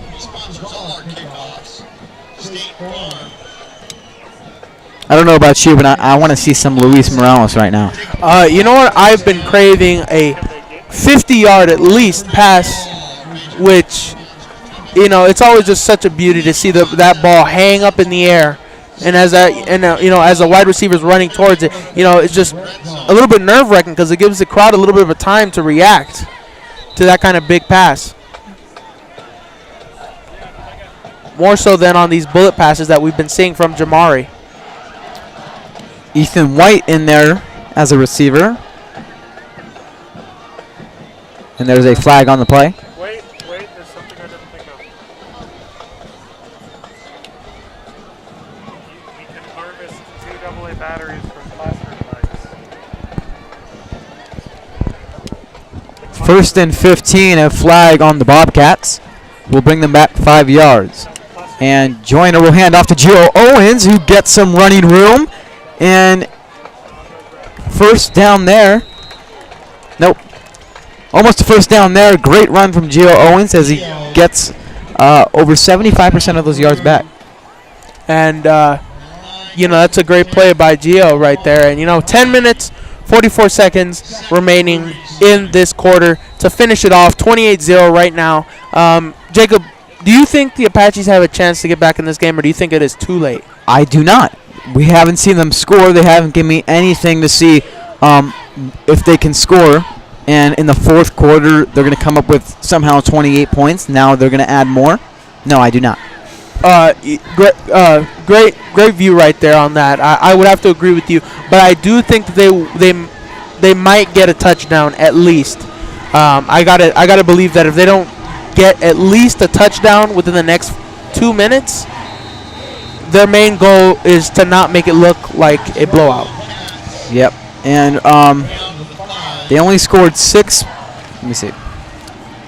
They only scored 7 points last week, so that wouldn't be good again for to have a low one touchdown or no touchdowns for them. And Devitt Garrett pushes his way into the end zone and gets his first touchdown of the night as a running back. This game is definitely over. It's 34-0. This is inescapable right now. You can just see from the crowd again. We are seeing the Cienega effect, as I like to call it. Statues, museum, portraits on the wall right here. Non-existent movement, no effort, sluggish line, and even the band over there has their instruments down, not even riling them up. As you can see, Cienega's marching band is still riling up this crowd. Oh yeah, not one person has stood up over there. Not one. Ezra on for the extra point, and it is straight through the middle, and it's good. 35-0.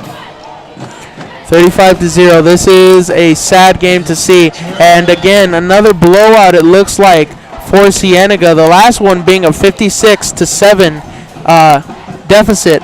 And another blowout is in store, it seems like, for Cienega.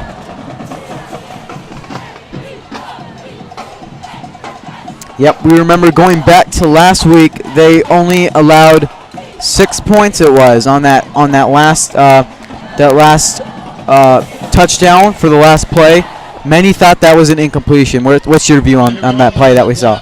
On the last game? Last game on the last play. I got a feeling that, again, I would like to call it a pity play because they didn't score at all. It was 56-0 in my opinion in that game because, they want to make it seem as if it wasn't a blowout. And that's what it was. And, just putting a 0 on that board, just to make them feel better, that's not what football is about. Football is about, taking losses with pride and bouncing back. If you cannot take a loss and you take excitement in scoring 1 point, a single touchdown, that is not worth it, in my opinion.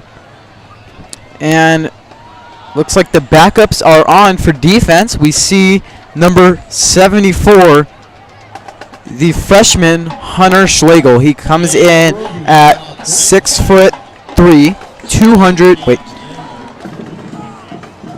270 pounds. Sorry, folks. Jacob is missing his reading glasses today. But yeah, coming in at great height, good weight, and pretty good height for that position. That's what you want to see. 6'3" is pretty good. I want to see him with a big sack right now, the freshman. A big sack, huh? Big sack. Coming in from the blind side of the QB. And here's number 11 there on the run. I doubt a big sack only because this team is forcing their running game. They have a non-existent throwing game. Because the last one, wasn't it an interception? The last throw that they made? And then, yeah. Right? So, those kind of plays, they're just trying to run it. So, no. They're just not doing that. Jacob, what are your thoughts on this game so far? I don't think we see a score from the Apaches tonight. Yeah, I'm saying 0-35 solid. unless they have a breakaway run right here that lets them go. I believe even with the backups in, the Apaches won't score. A touchdown. Maybe they put 3 up there. I don't see a touchdown coming though. And Apache cheerleader is doing some flips down in front of the Cienega home bleachers, getting some great greetings from the fans here. Yep, and I think they have to come over here because they can't perform for statues, it seems like, over there. No one's standing up over there. No one's standing up. Performing with lifeless crowd is not worth it, in my opinion. It must hurt to do a flip like that and nobody stands up for you, don't you think? Yep, dodging some water that's coming in, but I got a feeling that they have to do it because it's a great response because Cienega, we're gonna support all of our Cienega Bobcats, and as you can see, great support there for an opposing team.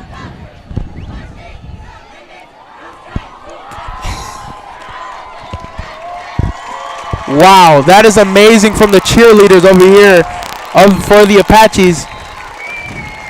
And you think Miss Romeo's maybe taking notes?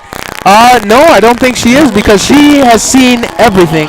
She is a former cheerleader for the University of Arizona. I think she's done even better.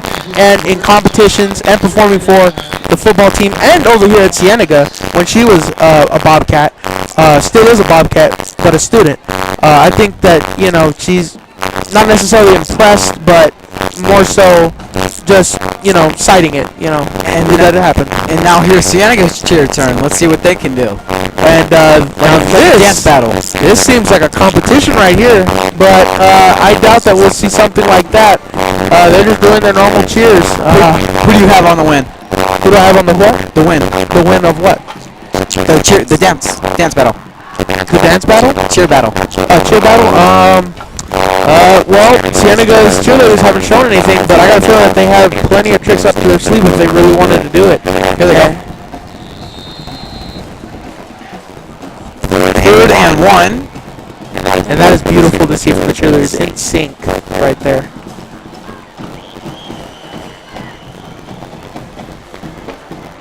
And here's their spread formation. And it will be a throw, but he is so quickly. One Patron there on the sack. I was talking to him earlier, and he was so excited to get this first start. Yes, you were talking to him earlier? I was talking to him earlier. We share math classes. Oh, that's very interesting. Yeah, an amazing sack right there. And I didn't think we were going to see the freshman sack, or any sack, period, but he called it a sack. That was pretty beautiful to see. It was a big one. He brought him down. And again, I think another player wanted to get a part of that, so he just laid down and jumped right on top of him. Came at a good time too on more than one. It looks like number 80 is back for the kickoff for the punt, and it is Nathan Marsh, the wide receiver. Whoa! That one had a lot of pressure on it. Up, and player number 15 is trying to track down that ball. He didn't even know where the heck he was going. So the Cats will take over at the 34-yard line. 36-yard line.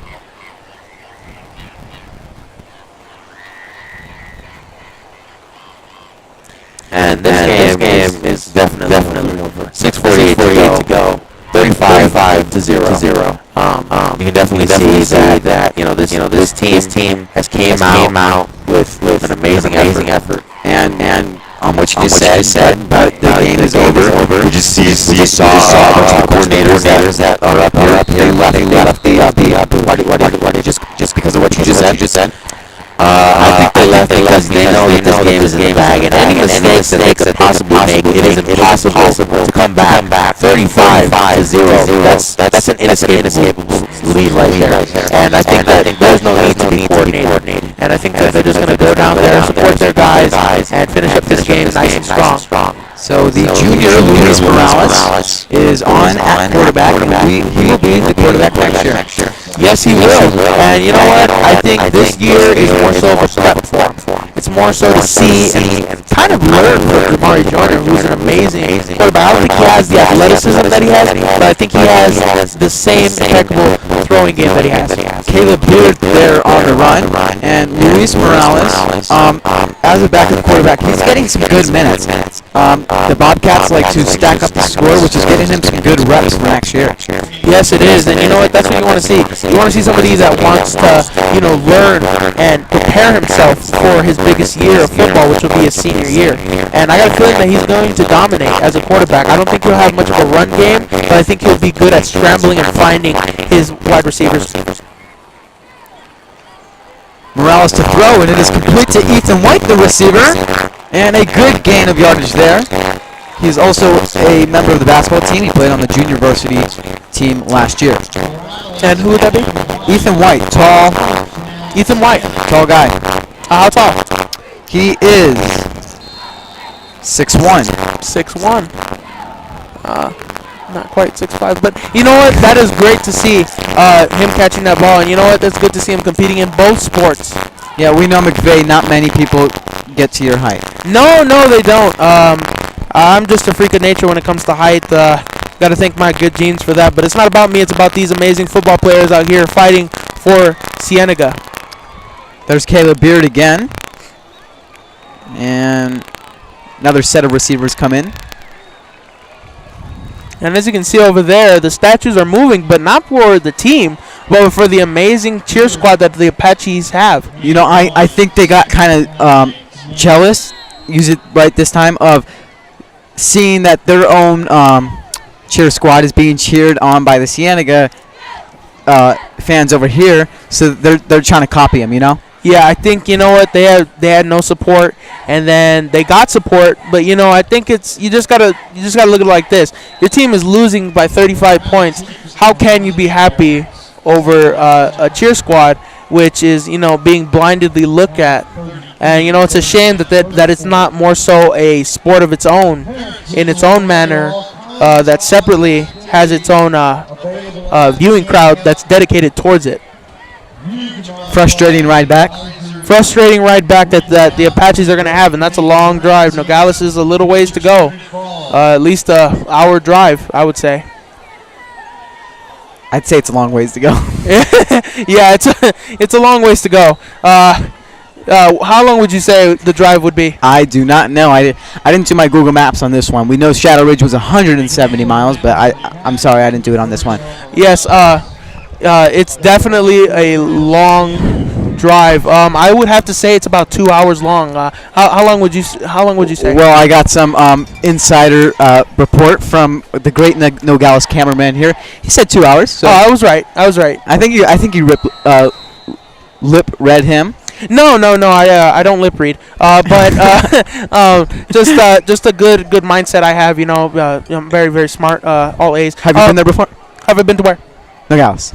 Yeah, I think I have. A lot of my family is spread out. Mexico, Arizona, Louisiana, everywhere. But that doesn't matter right now, because right now a breakaway run right there. Oh, he's still going, hopping around, but brought down right there. And that is a dangerous play to see right there, being brought down by the leg and then being tackled in all different directions. He could have possibly injured his leg, ankle. What do you think about that play, Jacob? That's Nathan Marsh there on the reception. I think you need to go down by there. You're not going anywhere. You're not. And you know what? They're going to pull off his shoe before they let him get any yards. And I think that the smart thing would have been to just go down. And you don't want them to not give it back to you. No. But you know what? Again, what good is it to become injured over something as simple as a couple of yards? Luis Morales on a big run there, but there is a flag on the play, thrown by head referee Jacob. Gary Witz. Okay. Oh, sorry. Sorry for that, folks. A little bit of a stutter here from Jacob Greenberg, but we got this under control. Definitely a great game by Cienega. I'm just proud to see our football players are working hard, and the coaches, you know, hard work they put all week in practice is paying off. 3 minutes and 11 seconds to go in the fourth. And Jacob, you play basketball, right? Correct. Why didn't you ever try out for football? Being an athlete. You're smiling right now, and I don't like the sarcasticness. Okay. It's not sarcasm. It's more so interest. You know, a form of interest. I'm just interested to hear what you got to say. It's not in my interest, football, and I don't believe I have the size for it, and you know that too. So how tall are you? Let's get back to the game. 2 minutes and 44 seconds to go. It's a 1st and 10 for the Bobcats. He's 5 foot. Definitely a tough game right here. Starting to pile up right now. Flags are thrown at all directions, and and a lot of life over there still at the Apache side. The flag girls throwing their flags around. Cheerleaders throwing their pom-poms. Moving side to side. 5-3. He's lying, folks. But you know what? That's not important right now. A handoff right over there to number 27. Caleb Beard. Oh, breaking free. Great play. Oh, you could tell he wants that touchdown. He's craving a touchdown, and he is using these last 2 minutes to his advantage to make it a 41-0 lead. And he is the younger brother of the great wrestler, took 5th place in state last year, Micaiah Beard. And you know, I had a chance to talk to him last game. Very nice guy. Takes great interest in you, Jacob. Thinks you're a great guy. You know. Do you think differently? No, I think you're a good guy. Sometimes, but you know what? That's not important right now. What's important is the game, Jacob. Luis Morales a handoff again to Caleb Beard, and he bulldozes his way to about the 2-yard line. And you know he wants that touchdown because you know what? I don't think he's gotten a touchdown yet. I don't think so. Nope, not in the season. We saw him get a lot of reps in the Copper Navy game. He did well, and here he is to try and get a touchdown. I want to see them hand it off to him right here. I want him to get this. Caleb and me are, we're great friends. We play basketball. We have history with Mr. McConnell, and just an amazing guy. And here he is, and he's tackled behind the line by number 44, Alan Ramirez, the senior linebacker. And that was not Beard's fault right there. That is the offensive line. That was on the left side of the line right there. And with about a minute to go, 35-0, Jacob, you think this is a touchdown play right here, or they're going to kick it? Well, it's 3rd and 5, so I think. What's going to happen? Yeah, what's going to happen? I believe that they will get the touchdown right here if they throw it. I think that was false start. I want to say on the offense.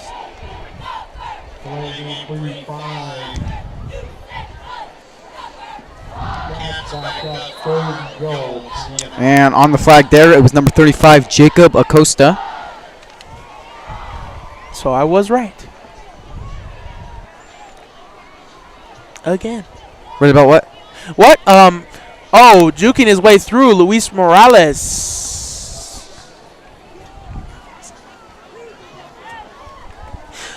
Great play right there by the Apaches to stop that play. You got to wonder, is this game going to end with a 35-0, or is it going to be a 38? If Ezra goes on that field, it's going to be 38-0. I don't believe you go for the field goal here. I think you tried the harder thing because you show the other coach that you're not trying to just put points on the board. You're trying to do it in talently ways. Oh! And there is a nice catch there from number 10. That is number 10, and it is Sergio Torres, and that junior. Right there is a big play because you know what? It's one thing to win by 3 touchdowns. It's another thing to win by 5. 6. Yeah. Mr. Avey, listen to this. They have 42 points on the board, and 7 times 5 is 35. 7 times 6 is 42. Yeah, that's what I said. You said 5 touchdowns. No, I said 6. No, you didn't. I said 6. Mr. Avey, please replay this because apparently he doesn't understand hearing. But you know what? That's okay. Because we're winning this game right now, and I'm gonna predict that it's gonna be 42-0. Oh, and it is a fake. And And the 2-point conversion is good to number one. 43-0 is the play now.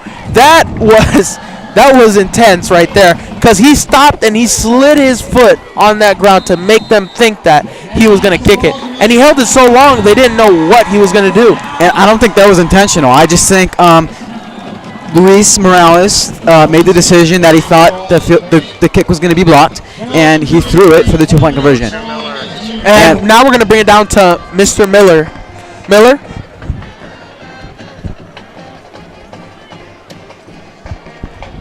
Yeah, I'm down here on the field with Joe and Jan Grossi from Johnson's of Southern Arizona. Joe, I'm going to start with you. Do dreams come true? Absolutely. You know, with a lot of hard work that these teams and these clubs, they put in together, you know, it's so amazing to see them out there on a field, but more importantly, when they put forth their effort and things go their way, they win a championship. It's fun. It's exciting. How rare is it to present two teams championship rings on the same evening like we did here tonight? Well, to start off, first off, to win a state championship is a once in a lifetime. To have two programs win a state championship at the same season and to be able to celebrate in front of your community, that's a blessing. That's a moment that matters. That's an event that they'll never ever forget. And it's awesome. I've never done it before, ever. Only here at Cienega. Great job, Joe. Jan, let me ask you, you guys are a part of this Cienega community as parents of two kids that were in the past and present attending Cienega High School. What does it mean to you as a mom and as a parent to be intertwined with this community in Vail?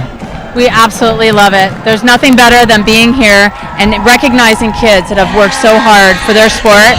The parents are here, the community's here. We love to celebrate everything, so it's a lot of fun. It really is. It's super special. Now, how can kids and parents order from you guys? I know it's caps and gowns, graduation regalia, announcements, etc., etc. Yep, constant celebration. So you can order a class ring anytime throughout the year. You could actually go back in history, you know, and order your old class ring. So you just go to jostens.com and you can order it right there. And then with caps and gowns, you could go to jostens.com anytime you want, day, night, and we'll be delivering in the spring for graduation. Well, thank you so much. Joe and Jan Grossi, Johnson's of Southern Arizona. Dream, believe, achieve. They live the American dream here in Vail, so thank you so much. Congratulations. Congratulations. Back to you. And that's pretty good. I think my parents might want to order their gowns and caps, and maybe even my sister. But blowout game here, 43-0, and just an amazing game by Cienega. And, you know, just got to think that, you know, coaches prepare their players every week for this kind of game. Jacob? I think we got, you want to know what I think? What do you think? I think we got it out of this game with not many injuries. We saw maybe two from Nogales. I didn't see a Cienega player go down, did you? No, I didn't. And that's pretty impressive to see from our team because, you know, in the past games we've had constant injuries. And, you know, that's what you want to see, you know, us not go down. And I think that's what makes this game so good because, you know what, no falls at all. Jacob, what do you think about that? Say it one more time. I think that our team is a little bit more motivated after these couple of wins. And just to see that no player is going down, it gives them that extra kick. What do you think about that, Jacob? Well, 3-0, and they're going to come into this next game against Flowing Wells. Nogales is over there at 0-3. How do they? My question to you is, how do they come into their next game? Well, for one, they need to see who they're going up against first because you don't just go up into any game with the mentality that you're going to win without preparing. So understanding the other team is what they need to do. You know, they obviously weren't prepared for this kind of team, and I think that is what's hurting them right now. And, you know, they just need to bounce back in a good way, which would probably be to study more so what the team likes to do. Jacob? I think we are going to have a report here from Bella Cousins. Yes, I think we are going to have a report from Bella Cousins. She is interviewing. And Bella? I'm here with senior wide receiver Trey White. So you had 2 touchdown catches, 28 yards and 20 yards. How does it feel to be scoring this much touchdowns on your team? It feels good to, like make a difference on the team. I had a rough couple first games, and it just feels good to come back and sort of make a difference on the field. Everybody wants to know, how good is Jamari? Jamari's a great athlete, man. Division I, Division I prospect. I can't wait to see what he does in the future. But we're getting better every day, so we'll see how good he gets. We are excited as well. How talented is this team, and how far do you want to go with this team? I always have my head high, and I always look to the most. So I'm looking for a state championship. I'm looking for that ring to put on this finger right here. So we'll be, Good answer. I love the confidence. Thank you, and good job out there tonight. Thank you. You're welcome.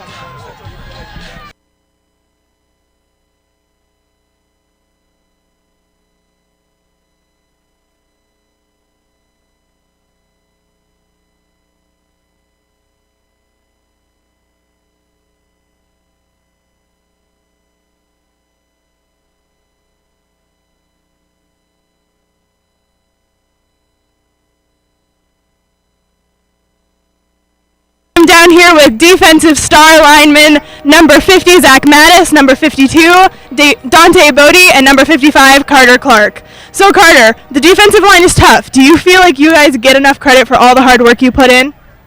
At the end of the day, it's all about the team, and whatever we can do to help them out is the main point.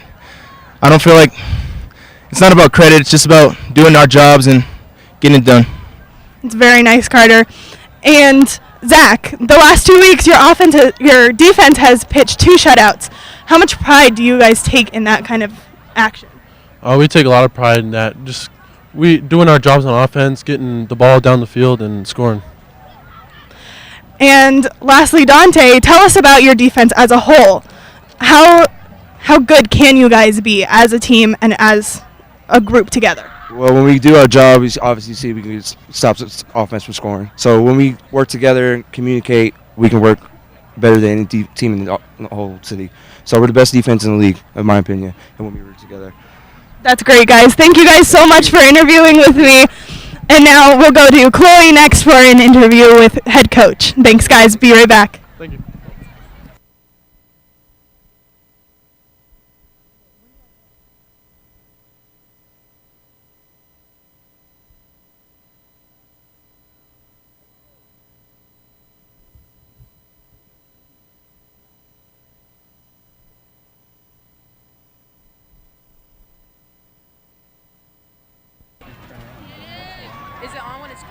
Okay. All right, we're here with head coach Pat Nugent. How pleased are you with this team's effort tonight? The kids worked all week. We didn't have the greatest week of practice. We told the kids, let's come out and look dominant. We didn't make the plays we needed in the first half, but second half was great. And obviously 43-0 is a great win for us, and we're excited about moving on. All right. What do you need to do to get better? Well, it's about practice. Each week we got to get better in practice. We got some really big games coming up, and offensive line-wise, limit mistakes. We made a few mental mistakes today, and we just got to keep working on that through the practice weeks. Okay, and how talented do you think this group is? Well, when you got number 11, Jamari Joyner, he's a special athlete. Terrell Haywood. We just got a lot of athletes and a lot of kids that can make plays, and the sky's the limit with this group because they got talent. Thank you so much for your time. Thank you. All right, thanks to everyone out there watching tonight. From all of us at Bobcat TV, I'm Chloe Olson, and we're signing off.